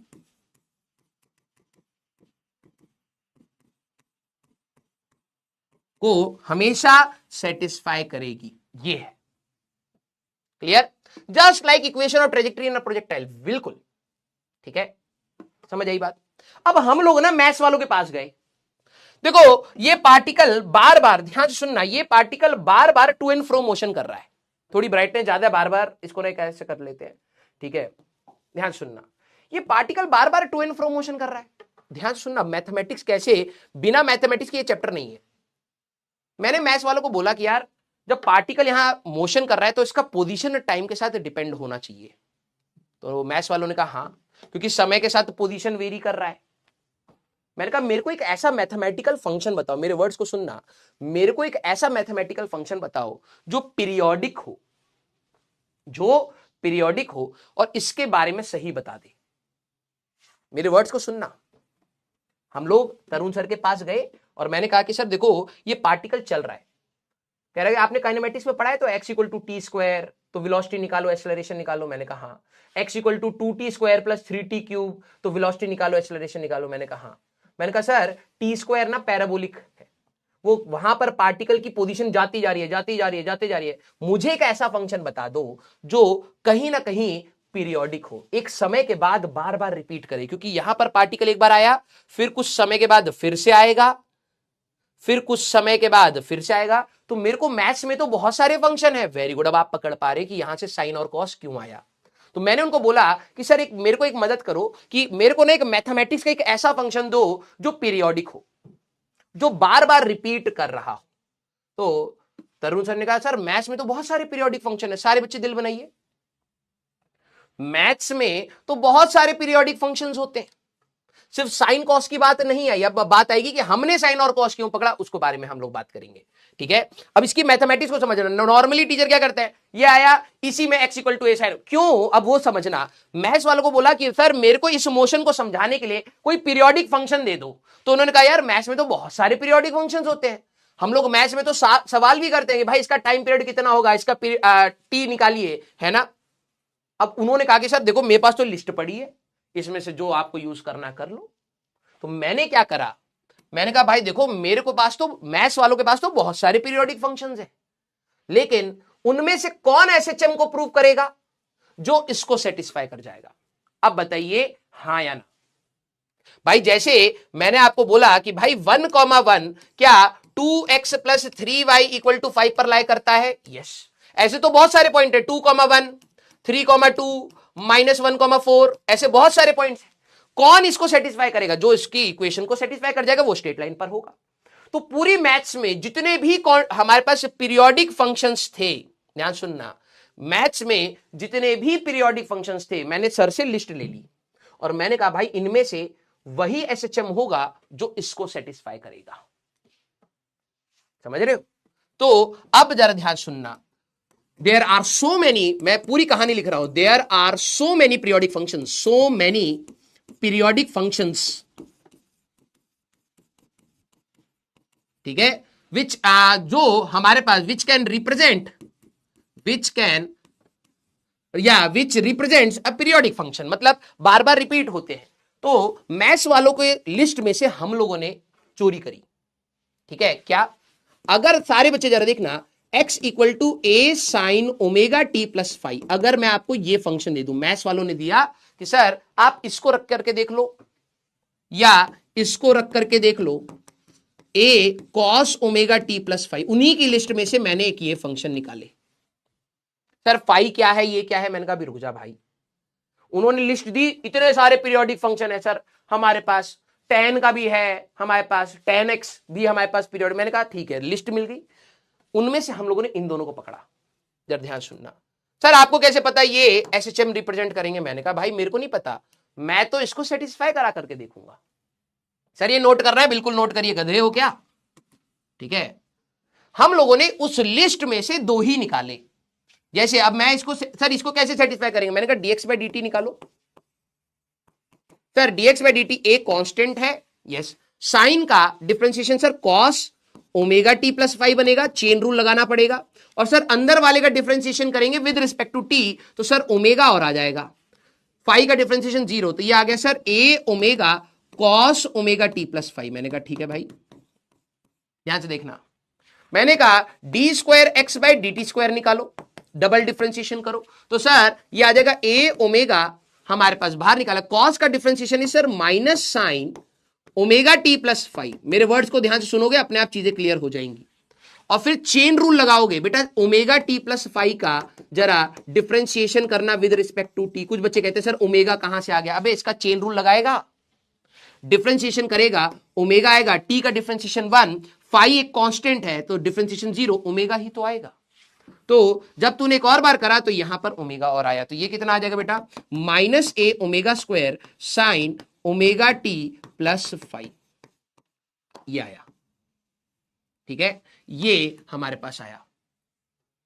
अब जरा देखना, मेरे पास दोनों चीज आ गई। अब जरा देखते क्या इक्वेशन को सेटिस्फाई कर रहा है। तो मैंने यहां पर क्या करा, ध्यान से सुनना, इस इक्वेशन में डाला D square x by d t square, तो ये आ रहा है sir minus a omega square sign of omega t plus 5, मैंने कहा plus omega square times x. X कितना था सर? ए sine omega t plus 5।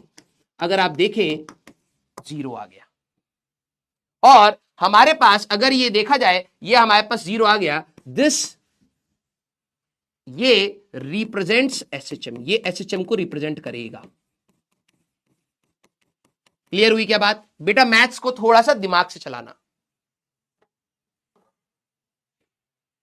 Yes, मनन दत्ता बिल्कुल अभी आ रहे हैं, अभी ध्यान सुनना। मैंने कहा कि यार ये एसएचएम को रिप्रेजेंट कर देगा, क्यों? क्योंकि ये इस इक्वेशन को सेटिस्फाई कर रहा है। और ये इक्वेशन हमने निकाली कहां? निकाली सर आपने कंडीशन ऑफ एसएचएम से। मैंने कहा यस, तो इस कंडीशन से ये इक्वेशन आई। और जो भी हमारे पास पीरियोडिक फंक्शंस हैं, मैथ्स में हजारों करोड़ों पीरियोडिक फंक्शंस हैं, उनमें से जो भी इस इक्वेशन को सेटिस्फाई कर गया वो एसएचएम हो गया। ये भी आप आगे चल के ये भी एसएचएम को यू कह सकते हैं कि अगर मैंने कहा कि पार्टिकल ऐसे चल रहा है, दिस इज एन एसएचएम, समझना सर ये भी एसएचएम को रिप्रेजेंट करेगा। मैंने कहा हाँ। सर कैसे प्रूव करोगे? मैंने कहा इसको सेटिस्फाई करेगा, करके देखो। dx बाई dt निकालना बेटा, डिफरेंशिएट करिए विद रिस्पेक्ट टू टाइम। तो सर a कांस्टेंट है, cos का differentiation sir minus sign omega t plus 5, और सर चेन रूल लगाओगे तो ओमेगा और आ जाएगा, तो ये आ जाएगा sir minus a omega sine omega t plus 5। Yes, d square x by d t square. Sir एक और बार डिफरेंशिएशन कर ले, मैंने कहा हाँ, तो इसका डिफरेंशिएशन करोगे माइनस ए ओमेगा, ये आ गया। साइन का differentiation sir cos of omega t plus five, yes sir एक ओमेगा और आ जाएगा चेन रूल से, तो ये आ जाएगा बेटा माइनस हमारे पास ए ओमेगा का स्क्वायर। हम लोगों ने कुछ गड़बड़ तो नहीं करी, हमारे पास कॉस का डिफरेंशिएशन माइनस साइन आया, साइन का differentiation cos minus a omega square, कुछ गड़बड़ हो रही है क्या हमारे पास? यहां पर cos omega t plus five, ठीक है हमारे पास, नहीं ठीक है फिर सही है। अब जरा इस इक्वेशन में डालना, जैसे आप इस इक्वेशन में डालोगे तो ये आएगा minus a omega square cos omega t plus five, हाँ sir, plus sir omega square x कितना है सर, एक्स था ये, तो that is a cos omega t plus five. अब देखिए फिर से जीरो आ रहा है, also represents SHM.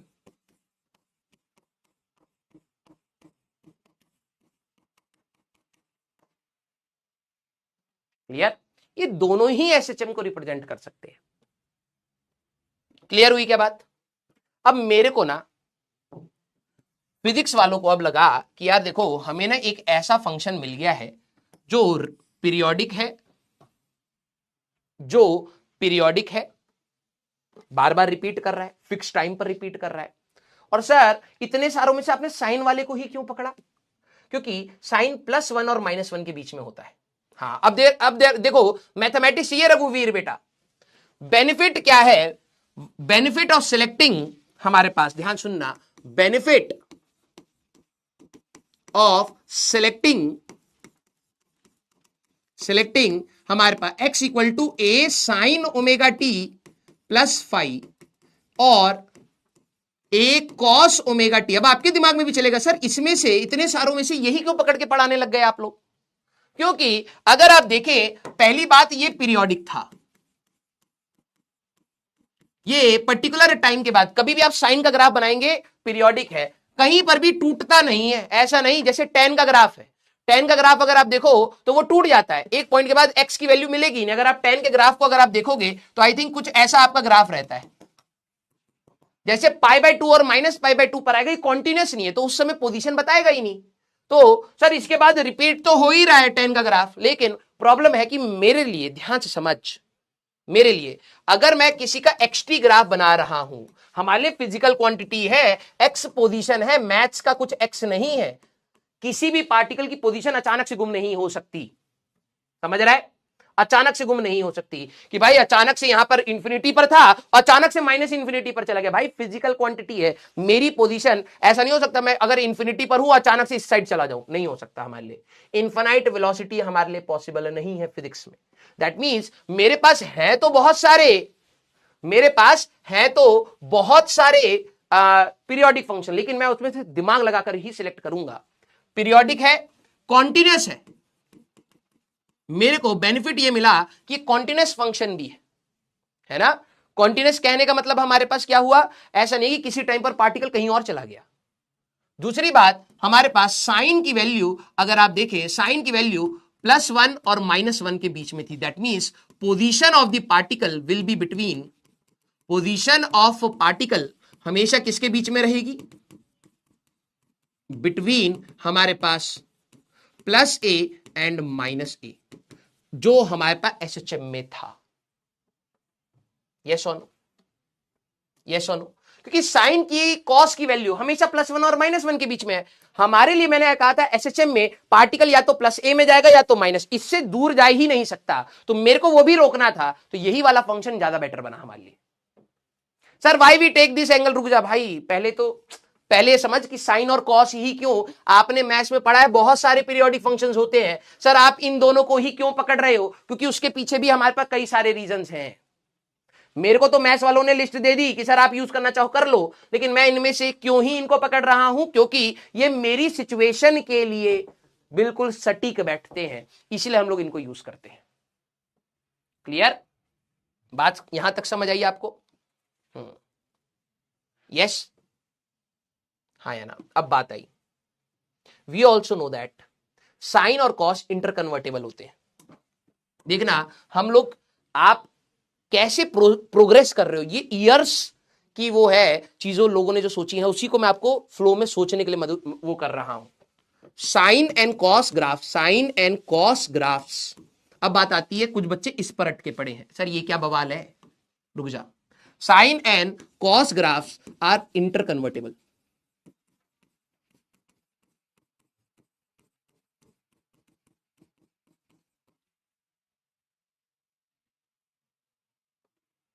Yes, sine और कॉस ग्राफ्स हमारे इंटर कन्वर्टेबल होते हैं। सर इसका मतलब मैं साइन के ग्राफ को कॉस में कन्वर्ट कर सकता हूं, ये बात कैसे हो गई सर? मैंने कहा देख,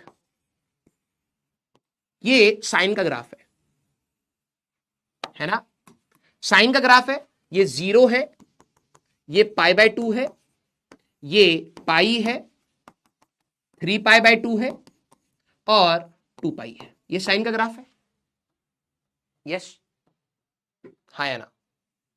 sir why not sec and cosec? भाई उसका फंक्शन सेटिस्फाई कर रहा है, पहले देख लेना, ठीक है। मैंने तेरे को क्या बात बोली भाई, अब देख तू उसको प्रॉपरली मैथ्स में मत लेके जा, अभी मैं एक और सवाल कराऊंगा।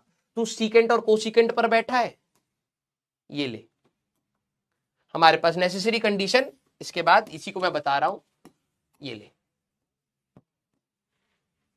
आ गया। अभी रुक जा भाई, तू मत भाग आगे यार, मैं बहुत सारी चीजें बताना चाह रहा हूं, उस फ्लो में समझने की कोशिश कर, ठीक है।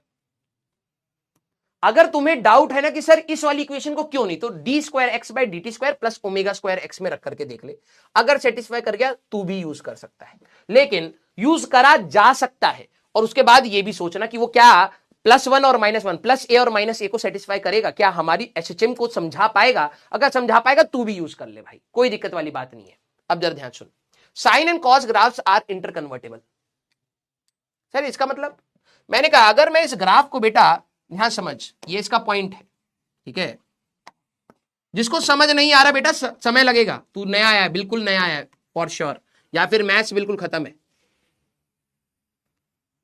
ये साइन का ग्राफ है, अगर मैं इस ग्राफ को ऐसे शिफ्ट कर दूं तो ये किसका ग्राफ बन गया बेटा? सारे बच्चे मेरे को बताना, अगर मैं इस ग्राफ को ऐसे शिफ्ट कर दूं, कितना एंगल शिफ्ट करा है अभी देखना, अगर मैं इस ग्राफ को ऐसे शिफ्ट कर दूं तो ये किसका ग्राफ बन गया बेटा? आगे तो कॉन्टिन्यूस रहेगा, ये किसका ग्राफ बन गया?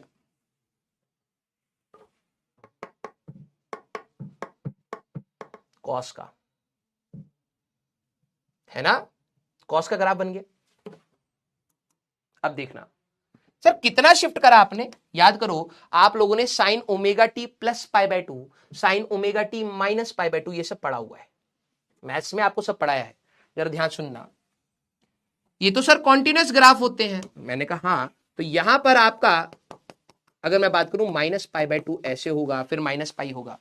ध्यान सुनना, अगर मैं इसके स्टार्टिंग पॉइंट को कितना एंगल ले गया, π/2, कितना एंगल यहां पे था स्टार्टिंग पॉइंट, कितना लेके गया हूं, π/2। तो जैसे आपने π/2 से शिफ्ट करा, व्हेन साइन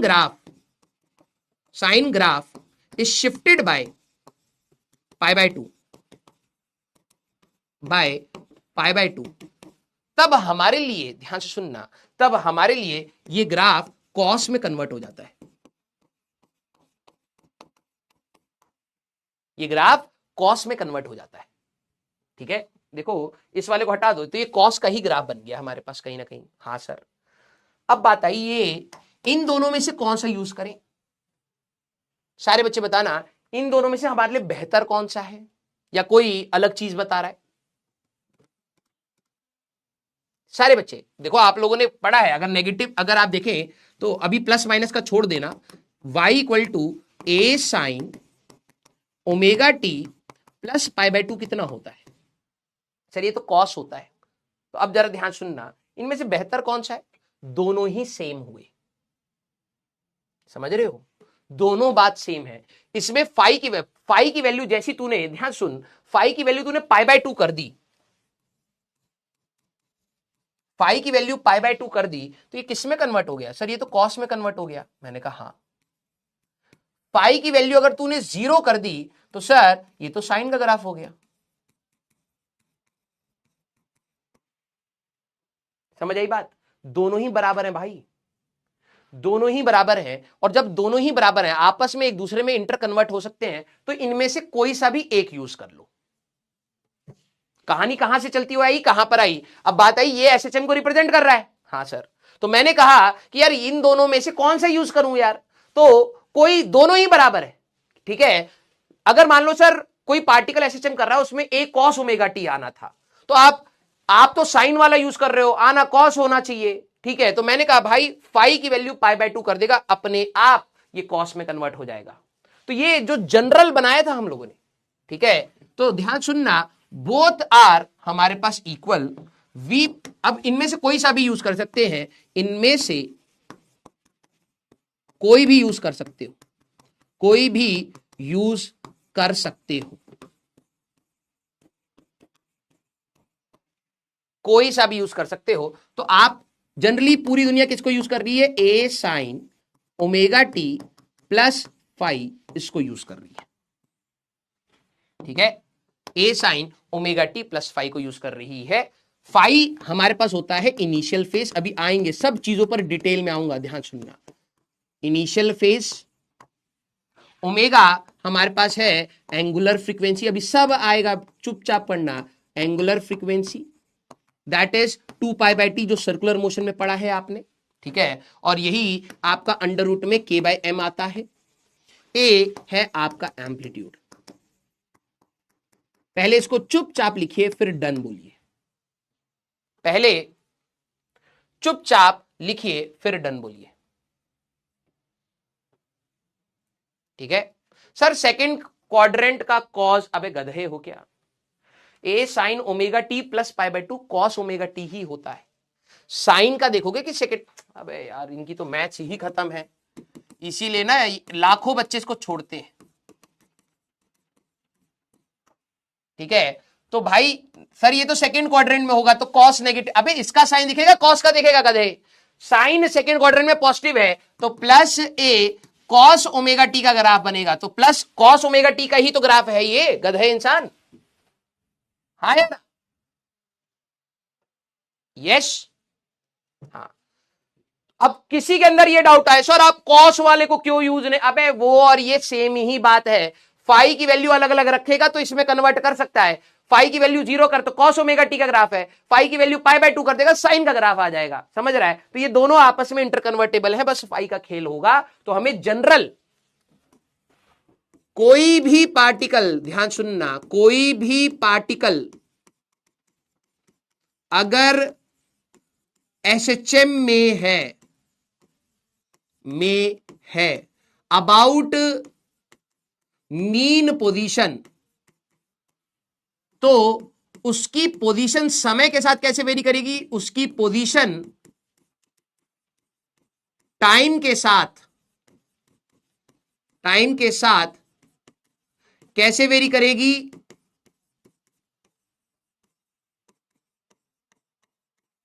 वो होता है x is equal to a sine omega t plus phi, ऐसे वेरी करेगी, ये टाइम के साथ ऐसे वेरी करेगी। अब यहां तक क्यों पहुंचे, एक बार पॉज लीजिए और सोचिए, ठीक है।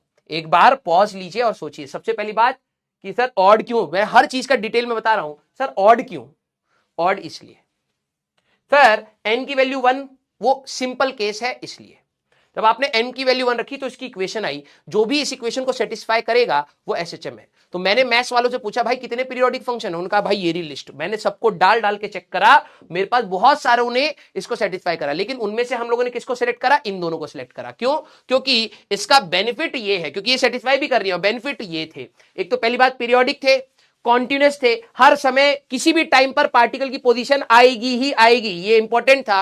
-1 और +1 के बीच में है, तो पोजीशन +a और -a के बीच में रहेगी, ये एसएचएम में हमारे पास हो भी रहा था, तो हम लोगों ने इनको सिलेक्ट करा। सर इन दोनों में से कौन बेहतर है, दोनों ही बेहतर है हम लोग, ये आपस में इंटरकन्वर्टेबल है। तो आप ये वाले को जनरल किसी भी समय पर, किसी भी टाइम पर, किसी भी क्या पोजीशन पर है, आप उसको ऐसे रिप्रेजेंट कर सकते हैं। This is your SHM. Sir a क्या था, ए है एम्पलीट्यूड। अब बात आती है, अब देखना तुम्हारे अंदर के जो जेन्युइन डाउट है वो मैं समझाता हुआ चलूंगा। This is your amplitude, particle का एम्पलीट्यूड क्या है। क्यों सर ये ए एम्पलीट्यूड क्यों है, साइन की वैल्यू क्या रहती है सर? -1 और +1। तो पोजीशन -a और +a के बीच में रहेगी, हाँ या ना? पोजीशन -a और +a के बीच में रहेगी, यहां से +a, यहां से -a, इनके बीच में रहेगी। यस, ठीक है, इसीलिए आपका a हुआ एम्पलीट्यूड। अब कई बच्चों को ये डाउट आएगा, सर आपने इसको ओमेगा स्क्वायर क्यों लिया? किस किस को ये डाउट था? ये था ना सर, k/m को आप ओमेगा स्क्वायर क्यों रख रहे हो? किस किस को ये डाउट आया? क्योंकि मुझे पता है कहां कहां डाउट बनते हैं और वो जेन्युइन डाउट है।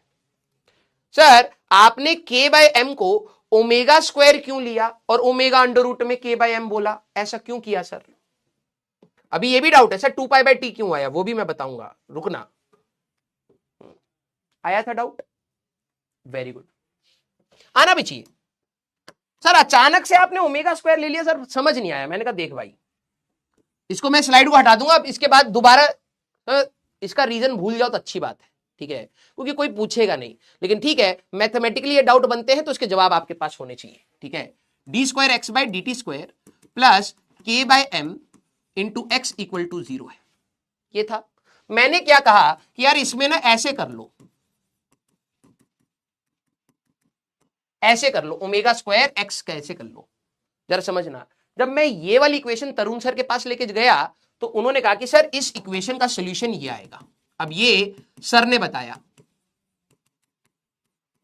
ठीक है, सर ने बताया ये, दैट मीन्स a साइन, अगर आप देखें अंडर रूट में k/m इंटू t प्लस 5, ये आया। डबल डिफरेंशिएशन की जरूरत नहीं है, ध्यान सुनना। अगर आप नोटिस करें हमारे लिए, अगर कोई बच्चा बोले कि हमारे लिए कि सर आपने इसको ओमेगा स्क्वायर क्यों लिया, आप इसको ओमेगा ले लो, आप उसको ओमेगा स्क्वायर क्यों ले रहे हो? क्योंकि एक्चुअली में इस इक्वेशन को सेटिस्फाई कराने के लिए, इस इक्वेशन जो भी सॉल्यूशन था उसमें अगर आप ओमेगा लोगे तो अच्छा है। अगर आप यहां ओमेगा, ध्यान समझना, ओमेगा स्क्वायर यहां था तब आप इसको ओमेगा ले रहे हो, अगर आप यहां पर इसको ओमेगा लोगे तो अब इसकी इक्वेशन ऐसे बनेगी, a साइन, ठीक है, हमारे पास omega square x plus t. समझ रहे मैंने क्या बात बोली? एक्चुअली में रियल में तो ये इसका सॉल्यूशन है, रियल ये इसका सॉल्यूशन था। ये किसने बताया? ये तरुण सर ने हमें बताया, और तुम इसको रख करके देखना 0 आ जाएगा। अब बात यह है कि अगर आप इसको ओमेगा ले रहे हो, ठीक है, इसको अगर आप ओमेगा ले रहे हो, दैट मींस ओमेगा स्क्वायर, ये k/m को आपने ओमेगा स्क्वायर लिया बेसिकली। सर मैं तो नहीं लेना चाहता ओमेगा स्क्वायर, इस वाले को ओमेगा स्क्वायर मत लो। तो मैंने कहा तो इसको तू जो भी लेगा, मान ले तूने ओमेगा ना लेके a ले लिया, तो तेरी इक्वेशन ऐसे बनेगी। और ये ज्यादा इरिटेटिंग है, ये a नहीं लेते, एम्पलीट्यूड से कंफ्यूजन होगा। मान लो b ले लिया सर मैंने इसको, मेरी इक्वेशन थी sir d²x/dt² plus bx equal to 0 थी सर मेरी इक्वेशन। मैंने कहा ठीक है, तो तेरे लिए यहां पे b²t प्लस c, ये 5, ये इक्वेशन बनेगी, और ये इरिटेटिंग है। समझ आई बात? क्लियर? तो देखा जाए मैथ्स में उन्होंने मेरी मदद यहां करी कि भाई इस वाली इक्वेशन का जो सॉल्यूशन आएगा वो ये आएगा, और इसी को आप लोगों ने ओमेगा लिया हुआ है ये, ठीक है। तो ये हमारे लिए आसान था कि भाई जब आपकी इक्वेशन ये थी ना, तो यहां पे स्क्वायर वाला फंक्शन अंदर ना रहे, तो इन्होंने कहा कि यार इसको ना b² ले लो और यहां पर ये b बन जाए, जिससे अब इक्वेशन आसान हो जाए। तो इसीलिए इसको हम लोगों ने क्या रखा? ओमेगा स्क्वायर रखा। जैसे ओमेगा स्क्वायर आपने देखा k/m रखा है, तो ओमेगा की वैल्यू क्या आई? अंडर रूट में k/m। ये तरुण सर बता रहे थे, तो मैंने कहा यार अब मेरी इक्वेशन थोड़ी आसान सी दिखेगी, y equal to a sine omega t plus 5, कुछ आसान सा दिखने लगा, इसलिए हम लोगों ने लिया। यस, हाँ या ना? हाँ, खिचड़ी बन गई, वही मैं आपको कह रहा हूं भाई। देख, this is the real solution. ये किसने बताया? ये तरुण सर ने बताया कि सर इस वाली इक्वेशन को सेटिस्फाई करने के लिए आपको ये रखना पड़ेगा। ये क्या है भाई? ये हमारे पास ओमेगा है। वो ओमेगा कब हुआ? जब मैंने इसको ओमेगा स्क्वायर लिया। मैं इसलिए कह रहा था कि कुछ चीजों के डाउट आपके दिमाग में रहे तो ज्यादा बेहतर है। ध्यान से सुनिए, d²x/dt² plus k/m into x equal to 0। मैं इसको तरुण के डॉन के पास लेके गया, मैंने कहा सर इसका सॉल्यूशन बताओ। तो उन्होंने कहा कि ठीक है सर, ये तो डिफरेंशियल इक्वेशन है, ठीक है, डिफरेंशियल इक्वेशन हम लोग पढ़ाते भी हैं। x इक्वल टू हमारे पास a साइन अंडर रूट में k by m into t plus 5, ये तरुण सर ने बता दिया। समझना, मैं ये इक्वेशन लेके गया, मैंने कहा सर देखो ये मेरे लिए ना एक एसएचएम की इक्वेशन है, इसका कोई सोल्यूशन बता दो मेरे को, पीरियोडिक जो हो।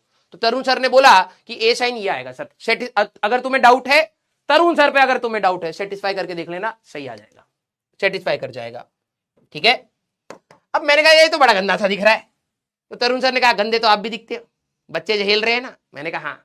तो कह रहे कि चलो आपके लिए थोड़ी सी शक्ल आसान कर देते हैं सर, इसको आप लेट कर लीजिए ओमेगा स्क्वायर। मैंने कहा अच्छा, तो सर ये आपकी इक्वेशन बन जाएगी d square x by d t square plus omega square x equal to 0। ये आपको अब ऐसे दिखेगी, लेकिन मैंने कहा फिर इसमें क्या होगा कि सर देखो मैंने इसको ओमेगा स्क्वायर को मैंने लिया है के बाय एम, तो ओमेगा हो जाएगा अंडर रूट में के बाय एम, तब आपकी इक्वेशन सुंदर दिखने लगेगी। तो ये आपकी आ जाएगी x equal to a sine omega t plus 5। अब आपको थोड़ा सा सुंदर दिखेगा। क्लियर, कहानी समझ आई अब? अरे बोलो यार, इसका सोल्यूशन तरुण सर ने दिया ये, मैंने कहा ये तो बड़ा गंदा दिख रहा है। तो उन्होंने कहा कि भाई अगर ये गंदा दिख रहा है तो एक काम करो सर, के बाय एम को ना, क्योंकि इसी का रूट यहां आ रहा है, तो एक काम करो, अगर आपको यहां रूट नहीं देखना है ना, तो आप काम करो इसको ओमेगा स्क्वायर ले लो। मैंने कहा अच्छा, तो ये इक्वेशन कैसी दिखेगी? ये इक्वेशन ऐसी दिखेगी। मैंने कहा हाँ, और ओमेगा आ गया सर अंडर रूट में के बाय एम। मैंने कहा यस, तो सर अंडर रूट में के बाय एम को ओमेगा रख लो। समझ आई बात? अगर आप इसको ओमेगा स्क्वायर नहीं लोगे तो ये दिखेगा, और ये गंदा है तुम्हारे जैसा, हमारे जैसा नहीं, तो इसको ओमेगा स्क्वायर तरुण सर ने बोला। और अगर अभी भी नहीं समझ आए तो तरुण सर के पास जाइए यार, हाँ सारा कुछ हम ही पढ़ाए क्या? हाँ हट, यस, क्लियर हुई क्या बात? ओमेगा की वैल्यू आपके लिए अभी 2 पाई बाय टी, अभी आपको बताया अंडर रूट में के बाय एम है। अभी आप इसका रखना एंगुलर फ्रीक्वेंसी, इसी को मैं अभी 2 पाई बाय टी तक ले जाऊंगा, वो फिजिक्स का काम है। ठीक है, बाद में यही आपका 2 पाई बाय टी तक पहुंचा दूंगा। और 5, this is called initial phase. अभी रुकना, this is called initial phase. Clear? Sir why not angular velocity? अरे बोल ले भाई, ओमेगा बोल ले, एंगुलर वेलोसिटी बोल ले, लेकिन एंगुलर वेलोसिटी तेरे लिए सर्कुलर मोशन में, तेरे को बोलना है बोल ले, कोई दिक्कत नहीं है, अभी उस पर भी आ जाएंगे। क्लियर है क्या? यस।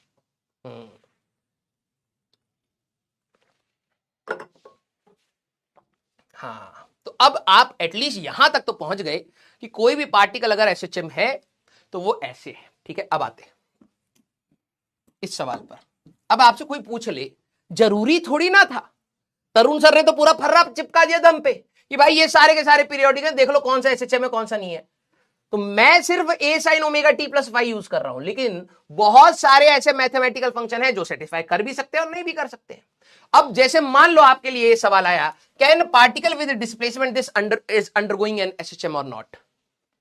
ऐसा सवाल अगर आपको दिख गया ना बेटा, ऑल्दो अभी तक नहीं पूछा गया है, लेकिन अगर पूछ लिया जाए, आधे बच्चों की कलम नहीं चलेगी। आधे क्या, किसी की नहीं चलेगी, जिसने सोचा ही नहीं। ये x equal to a e raise to power iota omega t, क्या ये हमारे पास एसएचएम को रिप्रेजेंट करता है या नहीं करता? कैसे चेक करोगे चचा? और वो आयोटा ही है हमारे पास, कैसे चेक करोगे?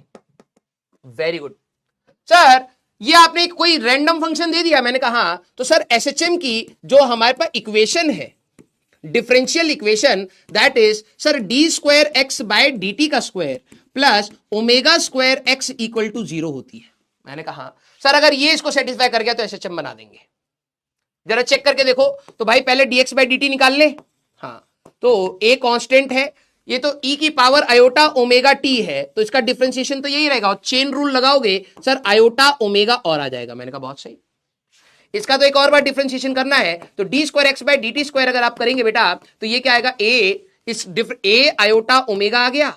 इसका डिफरेंशिएशन करोगे तो सर ये तो हमारे जैसा जिद्दी, कुछ भी फर्क नहीं पड़ेगा, और चेन रूल दोबारा से आयोटा ओमेगा। डिफरेंशिएशन नहीं आती होगी तो चले गए।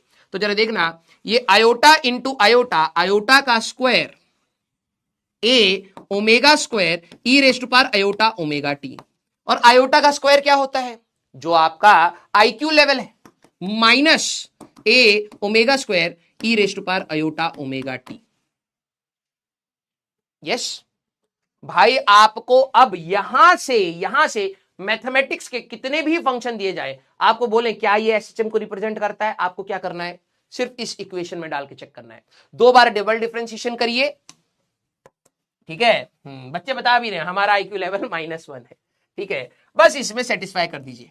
तो d square x by d t square plus omega square x में सर डाल के हमें देखना है, तो मैंने कहा d square x by d t square क्या है, -a omega square e raise to power iota omega t, हाँ sir, plus omega square x कितना था sir, a e raise to power iota omega t, ये था sir. मैंने कहा ये और ये तो चले गए, हाँ सर। सर मार्क्स आ गए हमारे जो अभी तक टेस्ट में आ रहे हैं, यस।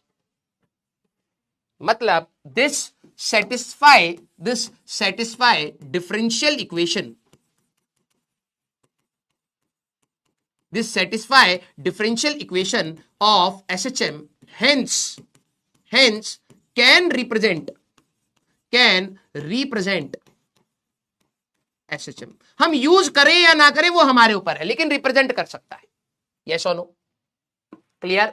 अब जिसके अंदर डाउट था सर साइन की जगह कॉट क्यों नहीं यूज करा, सीकेंट क्यों नहीं यूज करा, टेन क्यों नहीं यूज करा, तो आपको सबसे पहले उसका जो भी फंक्शन है उसको इसमें चेक करना पड़ेगा कि क्या ये एसएचएम को रिप्रेजेंट कर रहा है। अगर कर गया फिर उसके बाद और सोचना पड़ेगा कॉन्टिन्यूअस है, पार्टिकल का प्लस ए और माइनस ए को डिफाइन कर पाएगा, ये सारी चीजें और एडिशनल सोच करके आपको पहुंचना पड़ेगा। अब ये एसएचएम को रिप्रेजेंट कर रहा है, क्या मैं इसको यूज करूंगा, नहीं यूज करूंगा, ठीक है। इक्वेशन ये एसएचएम को रिप्रेजेंट कर सकता है, लेकिन क्या मैं यूज करूंगा, नहीं। क्लियर है क्या, यस और नो, हाँ या ना, वेरी गुड। तो अब इसके बाद आपको कभी भी कोई मैथमेटिकल फंक्शन देके तंग करे तो आपको घबराना बिल्कुल नहीं है, ठीक है, यस। अब बात आती है ये, यस,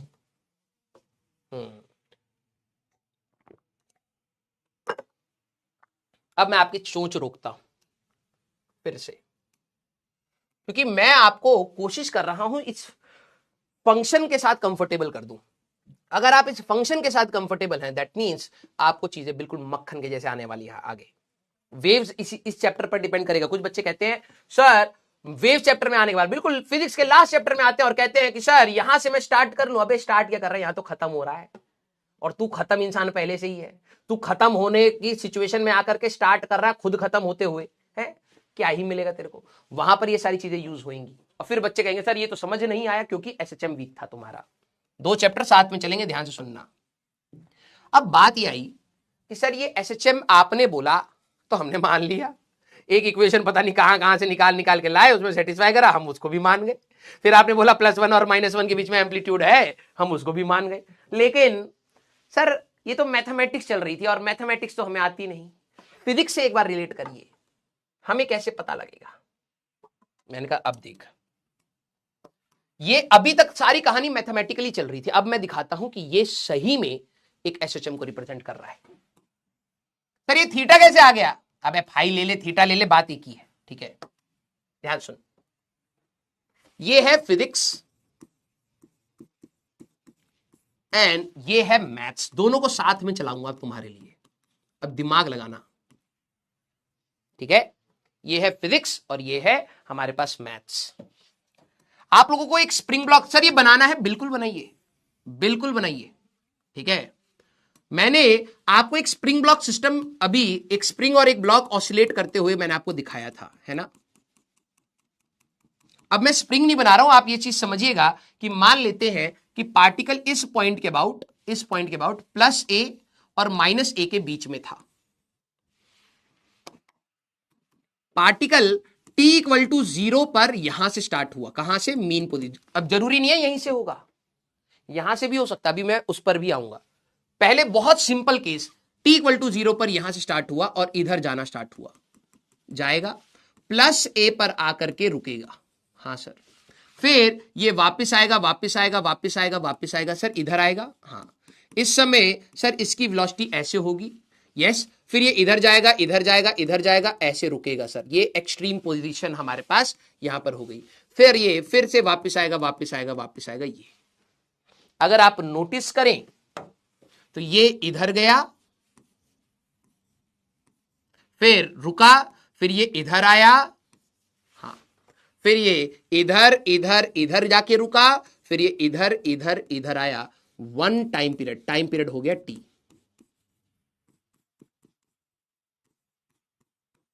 ये आप लोगों ने सिमुलेशन में भी देखा था, मैं दोबारा भी दिखाऊंगा, ध्यान से सुनना। टी इक्वल टू 0 पर कहां था सर? मीन पोजीशन पर था। मैंने कहा हाँ। फिर ये इधर से इधर गया इधर गया इधर गया। यहां अब टोटल टाइम पीरियड कितना है? T.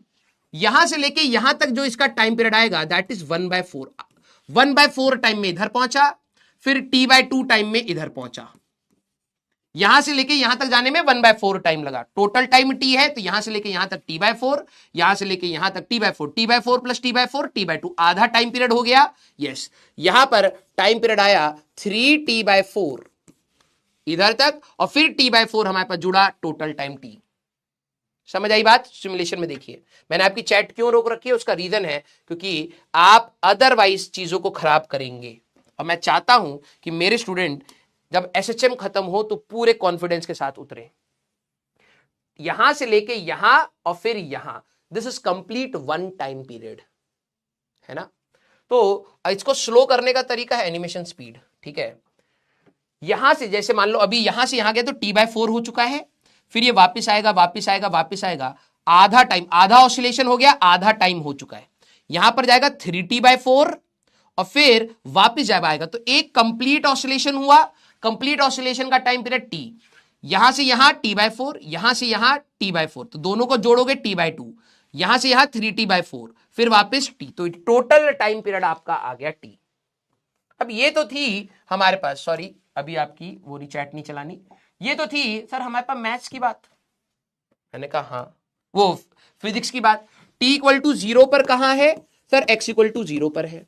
t equal to t/4 पर कहां है sir? x equal two plus a पर है। ये प्लस मान लेते हैं, माइनस मान लेते हैं, ये minus a and this is plus a। t equal to t/2 पर कहां पर है सर? x इक्वल टू 0 पर आ गया था वापस।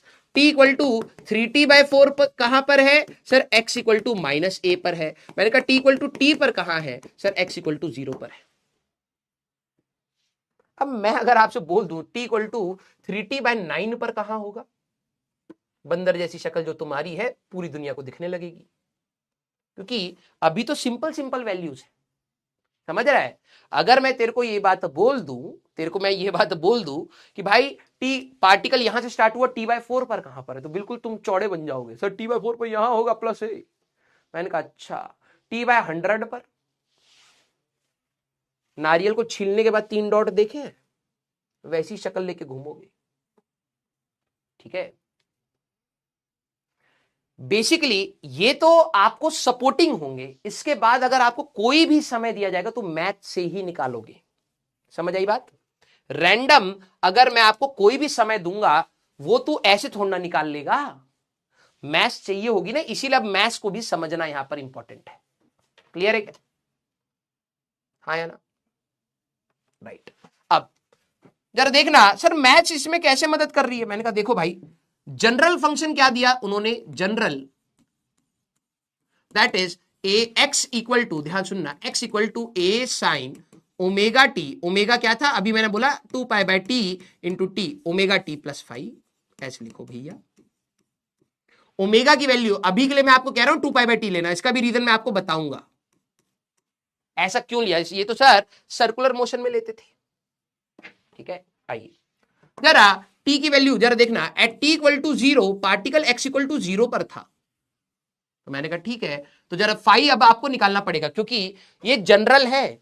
इस वाले केस में देखो जरा कैसे चलेगा, तो t इक्वल टू 0 पर x इक्वल टू 0 है, तो x 0 a साइन 0 प्लस 5, तो sir 0 equal to a sine 5 आया, तो 5 की वैल्यू क्या होगी? 0 होगी सर। तो ये तो जनरल था, तो इस सिचुएशन में अगर आप बात करो तो अब हमारे पास रहेगा y इक्वल टू, इसको क्या x इक्वल टू कौन रिप्रेजेंट कर रहा है? इस वाले को कौन रिप्रेजेंट कर रहा है? ऐसे। अब जरा देखो t की वैल्यू 0 डालो, तो सर टी की वैल्यू 0 डालेंगे, एक्स ए साइन 0 बनेगा, तो सर 0 आ जाएगा। मैंने कहा यही तो था। हाँ सर, मैंने कहा टी की वैल्यू t/4 डालो, तो sir x equal to a sine omega की जगह पर 2π/t, हाँ सर, इंटू t/4। तो ये कितना बन गया बेटा, t से t चला जाएगा π/2, तो सर ये तो प्लस a आ जाएगा। मैंने कहा क्या यहां पर था? हाँ सर यहां पर था। t की वैल्यू t/2 डालो बेटा। सर जैसे t/2 डालूंगा तो x की वैल्यू आएगी a साइन, मैं वैल्यू रख रख के तुम्हें दिखा रहा हूं, ध्यान समझना, t इंटू t/2, तो सर t से t जाएगा, 2 से 2 जाएगा, सर साइन पाई 0, तो सर ये इसको रिप्रेजेंट करने लग गया। मैंने कहा अच्छा, मैंने कहा 3t/4 डालो, तो x की value sir a sine omega की जगह पर सर 2π/t इंटू हमारे पास सर 3t/4 आएगा, तो हमारे पास t से t चला जाएगा, 3π/2 -1 माइनस a आ जाएगा सर। मैंने कहा ये यहां पर था, और t की वैल्यू टोटल t डाल दे तो x की वैल्यू a साइन, ठीक है, x की वैल्यू a साइन 2π/t into t, sir sine 2π 0। किस किस को ये बात समझ आ गई कि पार्टिकल की, सर फाई कहां गया? अबे ये जनरल था ना, अबे ये मैंने क्या बोला था कि पार्टिकल एसएचएम में तो कहीं, अभी रुक जा तू चुपचाप कर, फाई अभी मैंने यहां पे निकाला है। इस सिचुएशन में पार्टिकल यहां से चला ऐसे ऐसे ऐसे गया, तो मैंने कहा ये चीज तेरे को समझ आ रही है? यस। मैंने कहा मैथमेटिकली ये चीज होती है उसके लिए, समझ रहा है? अब मैं अगर आप लोगों से, सारे बच्चों से जरा ये बताना, अगर मैं आपसे ये पूछ लूं, अबे क्या हो गया, हैंग हो गया क्या? ये तो चल रहा है, कलर कैसे चेंज होगा? अबे आओ बे, ज्यादा लिख दिया घर जाने का समय हो गया अबे क्या हो गया ये? हाँ आ रहा है, आ रहा है सारे बच्चे। तो फिजिक्स जो हो रही थी उसको मैथमेटिकली मेरे को समझाने का एक तरीका मिल गया है। हाँ सर, ठीक है। अगर मैं आपसे बोलूं, सारे बच्चे यार यहां पर बताना जिससे कैलकुलेशन आसान हो जाए, ठीक है, t/6 पर पोजीशन बताओ। अगर मान लो ये वाली चीज तो भाई देखो हर कोई कर लेगा। मैंने कहा what is the position at t equal to, what is the position at t equal to t/6। अब आप मेरे को बताना ये बेहतर रहेगा या मैथ्स बेहतर रहेगी? हाँ या ना सारे बच्चे? अब यहीं से आप देखो कॉमन सेंस लगाओगे ना तो अपने आप एसएचएम समझ आनी स्टार्ट होगी, हर चीज का लॉजिक है। अगर मैं आपसे पूछूं कि बताओ इस ये पार्टिकल चले जा रहा है चले जा रहा है चले जा रहा है, t इक्वल टू t/6 पर कहां पर होगा? अब उसमें मौत आनी स्टार्ट होगी, अब मैथ्स आसान लगेगी, है ना? क्योंकि सर अब ये किसी भी समय पर, ये फंक्शन किसी भी समय पर उसकी पोजीशन बता रहा है। मैंने कहा हाँ, तो सर एक काम करो ना, अब ये सब छोड़ो उसी में आ जाओ। कुछ बच्चे पहले कहते हैं सर ये सब कौन करेगा, ये मजेदार है ना। अब जैसी सवाल आता है कहता है हट, हाँ यही बढ़िया है। दो गुले इंसान, तू तो दो गुला भी नहीं है, 4 गुला है। हाँ, कुछ दिनों में रसगुल्ले के जैसा हो जाएगा। ध्यान समझ, x equal to a sine हमारे पास ओमेगा 2π/t, यहां पर तू चुपचाप रखता इंटू t/6, सर टी चला गया, a साइन π/3 आया, तो सर √3a/2 पोजीशन होगी, खत्म। तो मैथमेटिकली चीजें आसान हो गई ना भाई। किसी भी समय पर पूछेंगे तो मैं इसमें बस समय डालूंगा, पता लग जाएगा पार्टिकल के बारे में। क्लियर हुई क्या बात सारे बच्चे? सर बताना फाई कहां गया? बेटा हम खा करके सुबह निकाल दिए उसको, तुम ढूंढो जा करके नाली में कहीं। अबे गधे इंसान। एक और एग्जांपल लेता हूं, चल ठीक है। क्या आपको ये बात समझ आई कि why mathematics is also important? ऐसे नहीं कि सर t/2, कुछ बच्चे कहते हैं t/4 यहां t/6 बीच में होगा। अबे ओए लपड़ मार दूंगा, ठीक है। ये यूनिटरी मेथड लगाने की जरूरत नहीं है यहां पर, ठीक है। अभी आगे और चीजें चलेंगी, ठीक है। तेरा एग्जाम्पल 2 ले, a particle at t equal to 0, particle at t equal to 0 is at extreme plus a and starts SHM find सवाल सुनना, find position of particle, find position of particle from mean position at किस किस time पर, t equal to 0 पर बताइए, t equal to t/2 पर बताइए, t/4 पर बताइए, सभी पर पूछ लेते हैं, t इक्वल टू t/6 पर बताइए, ठीक है, t इक्वल टू हमारे पास t/12 पर बताइए, t इक्वल टू हमारे पास t/2 पर बताइए, t इक्वल टू हमारे पास t पर बताइए। चलिए, यस, तो कुछ लोगों को 5 मिला, अरे घर छोड़ के भागिए, नोएडा, हाँ 5 मिलेगा, ठीक है। जब आपको 5 चाहिए, मिल जाए तो आ जाइएगा क्लास में। ध्यान से सुनिए, अब इसमें क्या बोला है, इस वाली सिचुएशन में, ठीक है, इसमें क्या बोला है, यही वाला जो आपका एसएचएम था, जरा देख रहे रीसेट, यही वाले एसएचएम की बात कर रहा हूं, ठीक है। 5 मिल गया, बहुत सही बेटा, बैठा तो तू वहीं था, मुझे तो पूरा ही यकीन था कि सबसे पहले तुझे ही मिलेगा, ठीक है, क्योंकि तेरे लिए तो बिल्कुल वही वाली बात हो गई है। यस, हाँ, तो जरा यहां पर ध्यान से सुनना, इसी वाली सिचुएशन के t इक्वल टू 0 पे कहां से स्टार्ट हो रहा है, +a, जरा देखना, t इक्वल टू 0 यहां पर आएगा, t इक्वल टू t/4 पर, ये मीन पर आएगा, t/2 पर -a पर जाएगा, 3t/4 पर इधर आएगा, t पर इधर आ जाएगा। यस, हाँ, अब इसको पॉज करें, इसको सवाल में कन्वर्ट करें। अब जरा देखना, सर ये कैसे बताएंगे, अब ध्यान से देख गधे, यार कोई भी अगर एसएचएम है, कोई भी एसएचएम है, ध्यान सुन, अब देखो फाई का मतलब समझ आएगा, कोई भी अगर हमारे पास एसएचएम है, उसको कैसे रिप्रेजेंट करते हैं, a sin ω t plus phi से रिप्रेजेंट करते हैं। सर इसको इनिशियल फेज बोला था आपने, रुक जा, भी पार्टिकल t इक्वल टू 0 पर कहां से स्टार्ट हो रहा है तेरे को थोड़ा ना पता है भाई। देख, जो स्प्रिंग ब्लॉक सिस्टम था, जैसे पेंडुलम है ना, मैं t इक्वल टू 0 पर यहीं से स्टार्ट करूं, ऐसे भी जा सकता है, या फिर मैंने कहा ऐसे ले जाता हूं -a पर, t इक्वल टू 0 पर -a पर है, छोड़ूंगा तो भी एसएचएम करेगा। हाँ, t इक्वल टू 0 पर +a पर ले जाकर के छोड़ दूंगा तो भी एसएचएम करेगा। हाँ सर, मैंने क्या करा, थोड़ा सा दूर ले गया और स्पीड से फेंक दिया, तो ये इधर से भी एसएचएम कर सकता है, ये तो कहीं से भी एसएचएम कर सकता है ना यार, समझ आ रहा है। ये थी जनरल इक्वेशन, ध्यान से सुन भाई, कोई भी एसएचएम हुआ तो ये है।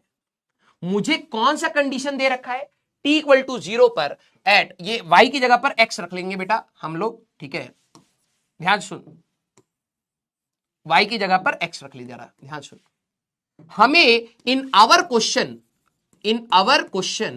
हमें ये नहीं पता कि एग्जैक्ट रिलेशन क्या है, ये तो जनरल है ना यार, पाई की वैल्यू 0 हो सकती है, π/2 हो सकती है, π/3 हो सकती है, π/10 हो सकती है, कुछ भी हो सकती है। सर इस सवाल के लिए पाई क्या होना चाहिए, निकालना पड़ेगा, क्योंकि इन्होंने कहा in our question t equal to 0 x equal to +a है, तो मैंने कहा अच्छा, तो t इक्वल टू 0 डाले और इसको +a कर देते हैं, तो a sin ω t प्लस ये t इक्वल टू 0 हो गया है, 0 + फाई, तो ये कितना आएगा, a equal to a sin फाई, तो ये कितना आया, ये कट गया, 1 इक्वल टू sin फाई, सर फाई की वैल्यू आ गई π/2। तो अपने क्वेश्चन में इक्वेशन क्या है, इक्वेशन है y equal to a sin ω t plus π/2, अब which is equal to a cos ω t, ध्यान से देख,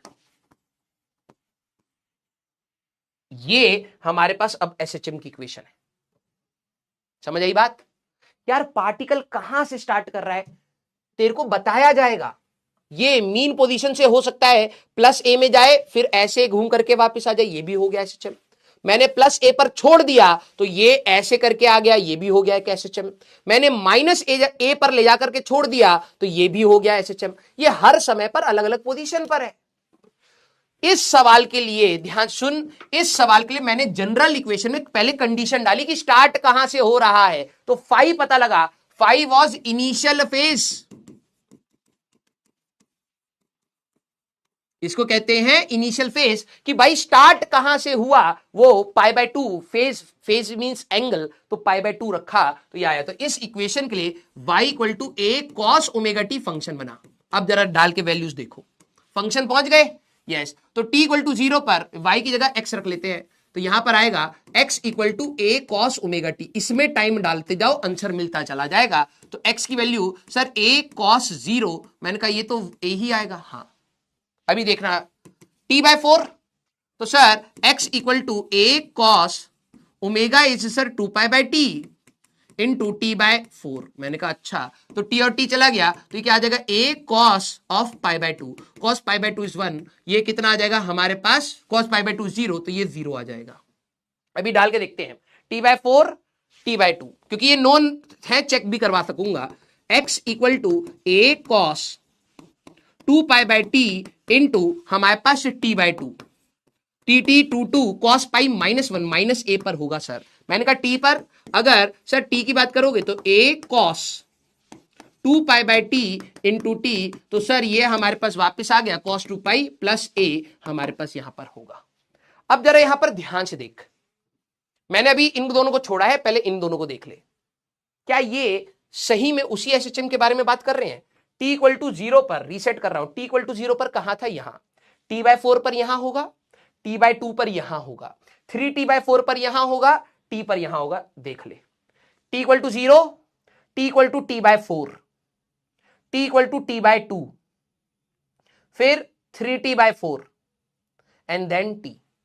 ये वाला एसएचएम t इक्वल टू 0 पर मीन से स्टार्ट नहीं हुआ था, मीन से स्टार्ट नहीं हुआ था, ये एक्सट्रीम से स्टार्ट हुआ, तो इसकी इक्वेशन अलग होगी ना भाई, इक्वेशन अलग होगी। तो इस इक्वेशन में जब मैंने तेरे को बोला particle t equal to 0 plus a से स्टार्ट कर रहा है, तो भाई इसका बताओ इतने इतने समय पर कहां होगा। अब दिमाग लगाना ही नहीं है, मैंने कहा अच्छा t इक्वल टू 0 पे प्लस a से स्टार्ट हो रहा है, तो भाई पहले फाई निकाल लो, π/2 आया। मैंने कहा अब इसकी इक्वेशन ये है, इसमें टाइम धरते चले जाओगे, आपको भी दिख रहा है t इक्वल टू 0 पे प्लस a पर है, t इक्वल टू t/4 पर 0 पर आया, t इक्वल टू t/2 पर माइनस a पर गया, t इक्वल टू t पर a पर आ गया। यस हमारे पास सर t/6 और इसकी बस, अब तो इनको दिमाग और नहीं लगाना, इक्वेशन में डालो आंसर निकालो, a cos 2π/t into t/6, तो t चला जाएगा, a cos ऑफ π/3, तो ये a/2 पर होगा।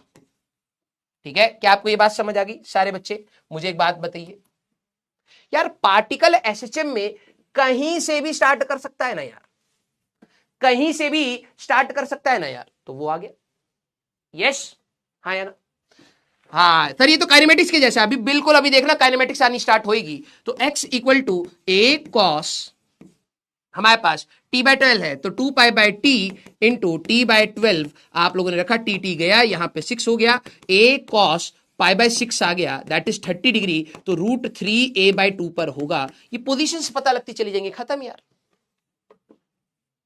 भाई देख हर जगह ना, हर जगह तू फिजिक्स के हिसाब से नहीं सोच पाएगा। अगर मैं इसमें बोल दूं t/12 पर बता दे, यहां से स्टार्ट हुआ t/12 पर बता दे, मौत आ जाएगी ऐसे करने में, ये सोचने में। ठीक है, इसमें तेरे को मैथमेटिक्स की जरूरत पड़ेगी ही पड़ेगी। ये पार्टिकल यहां से मीन पोजीशन से स्टार्ट कर रहा है, तो इक्वेशन थी a sin omega T. Extreme से स्टार्ट कर रहा है, तो ये हमारे पास आ गई a cos ओमेगा टी। हो सकता है पार्टिकल t इक्वल टू 0 पर कहीं से भी स्टार्ट कर रहा हो।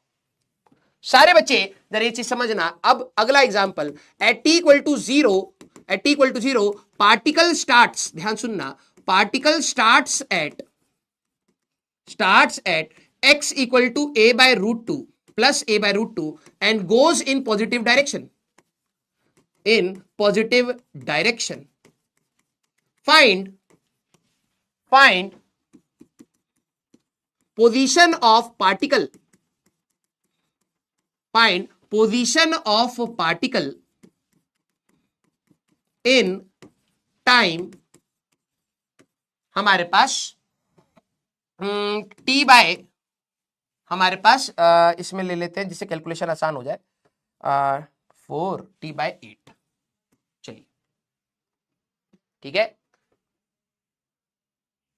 हाँ ठीक है। चलिए सर ब्राइटनेस, हाँ जरा अब देखो, अब दिमाग लगाना पड़ेगा यार, पार्टिकल कहां से स्टार्ट कर रहा है, तो तुम्हें क्वेश्चन बताएगा ना, हर बार मीन से थोड़ा ना स्टार्ट होगा।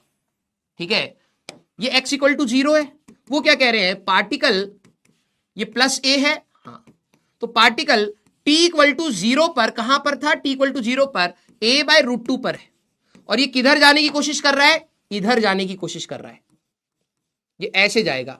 अब इन्होंने बोला है कि भाई बताओ t/8 पर कहां होगा। वेरी गुड, वेरी गुड, अब बच्चे पकड़ पाए यार। t/8 पर, t/2 पर तो अब इरिटेशन हो रही है ना, डायग्राम से सोचेगा तो इरिटेशन हो रही है ना। इसमें अब मैथमेटिक्स ही काम आएगी। जनरल इक्वेशन क्या होती है सर, जनरल इक्वेशन हमारे पास होती है that x is equal to a sin omega t plus five, ये होती है सर जनरल। जनरल किसी के लिए भी, इसके लिए क्या होगी सर, t इक्वल टू 0 पर x की वैल्यू प्लस a/√2 है, तो मैंने कहा हाँ, तो sir a/√2 is equal to a sine five आया, मैंने कहा यस, तो फाइव की वैल्यू π/4 आ गई सर, मैंने कहा बहुत सही। तो सर इस पार्टिकल के लिए जो इक्वेशन है, इक्वेशन जो आएगी sir, that x is equal to a sine omega t plus π/4 sir equation है। ठीक है, ये प्लस π/4 हमारे पास इक्वेशन है इसके लिए। अब कितने समय पर पूछा है sir, at t equal to t/8, at t equal to t/8, तो मैंने कहा कि यार इसमें वैल्यू रख दो, 2π/t into t/8 plus π/4, yes, तो t से t चला गया, π/4 प्लस π/4 a साइन π/2, ये आ गया, खत्म। ये एक्चुअली में कहां तक पहुंचा होगा, यहां तक ही पहुंचा होगा, इतना हुआ। इसका t इक्वल टू 0 यहां है, और t इक्वल टू, अगर आप देखें t इक्वल टू t/8 में यहां है। अब ये खुद से थोड़ा ना कर पाएगा, मैथमेटिक्स चाहिए होगी भाई, हाँ या ना, यस, वेरी गुड। सर अगर नेगेटिव होता था, अभी रुक जा, मैं तेरे को, मैंने क्या बोला उस पर मत सोच, जहां मैं बता रहा हूं बस उतना सोच, हाँ यार ये चीज तो सोच पाया। अब तेरे को डाउट आएगा ना, अभी पार्टिकल यहां से यहां जा सकता है, यहां से यहां जा सकता है, सारा खेल होएगा, लेकिन उसमें मैं मैथमेटिक्स में नहीं ले जाऊंगा, उसमें बच्चे इरिटेट होते हैं, क्योंकि आपको जनरल फंक्शंस आधे बच्चों को याद ही नहीं होंगे, है ना। साइन की वैल्यू 1 सिर्फ π/2 पर थोड़ा ना होती है ना, तो उसके मैथमेटिक्स में जनरल फंक्शंस बताए जाते हैं। मैं उन सब चीजों पर जाना ही नहीं चाहूंगा, मैं आपको ले जाऊंगा फेजर्स पर। ठीक है, तो अभी आपकी फर्स्ट क्लास का टाइम यहां पर खत्म होता है। ठीक है, इसी के बाद अब हम लोग वेलोसिटी और इस पर आते हैं, और आज की क्लास में ही फेजर पर जाएंगे, मजा आ जाएगा तुम्हें, बिलीव मी, मजा आ जाएगा। तो अभी की क्लास यहीं पर हम लोग एंड करते हैं। ठीक है, अभी आपको मिलेंगे 5:45 पर हम लोग। ठीक है, यही पीपीटी रखूंगा, पीपीटी चेंज नहीं करेंगे, क्योंकि फिर आपको वो रहेगा। अभी मिलते हैं हम लोग 5:45 पर, मजेदार क्लास रहेगी, 15 मिनट का ब्रेक है, आप लोग हो करके आइए। अब देखो टेक्नोलॉजी, तुम लोग कहते हो कि हाँ कि सर कहां जा रहा है हमारा पैसा, सारा मास्टर लेके भागा पड़ा, नहीं भैया, टेक्नोलॉजी में जा रहा। ठीक है, एआई हो गया हमारी कंपनी, ठीक है, एआई वाली हो गई है। अब यहां पर जो हमारे तुषार भाई साहब रहते हैं, उनकी जॉब खा गया है एआई, लोग कहते थे ना।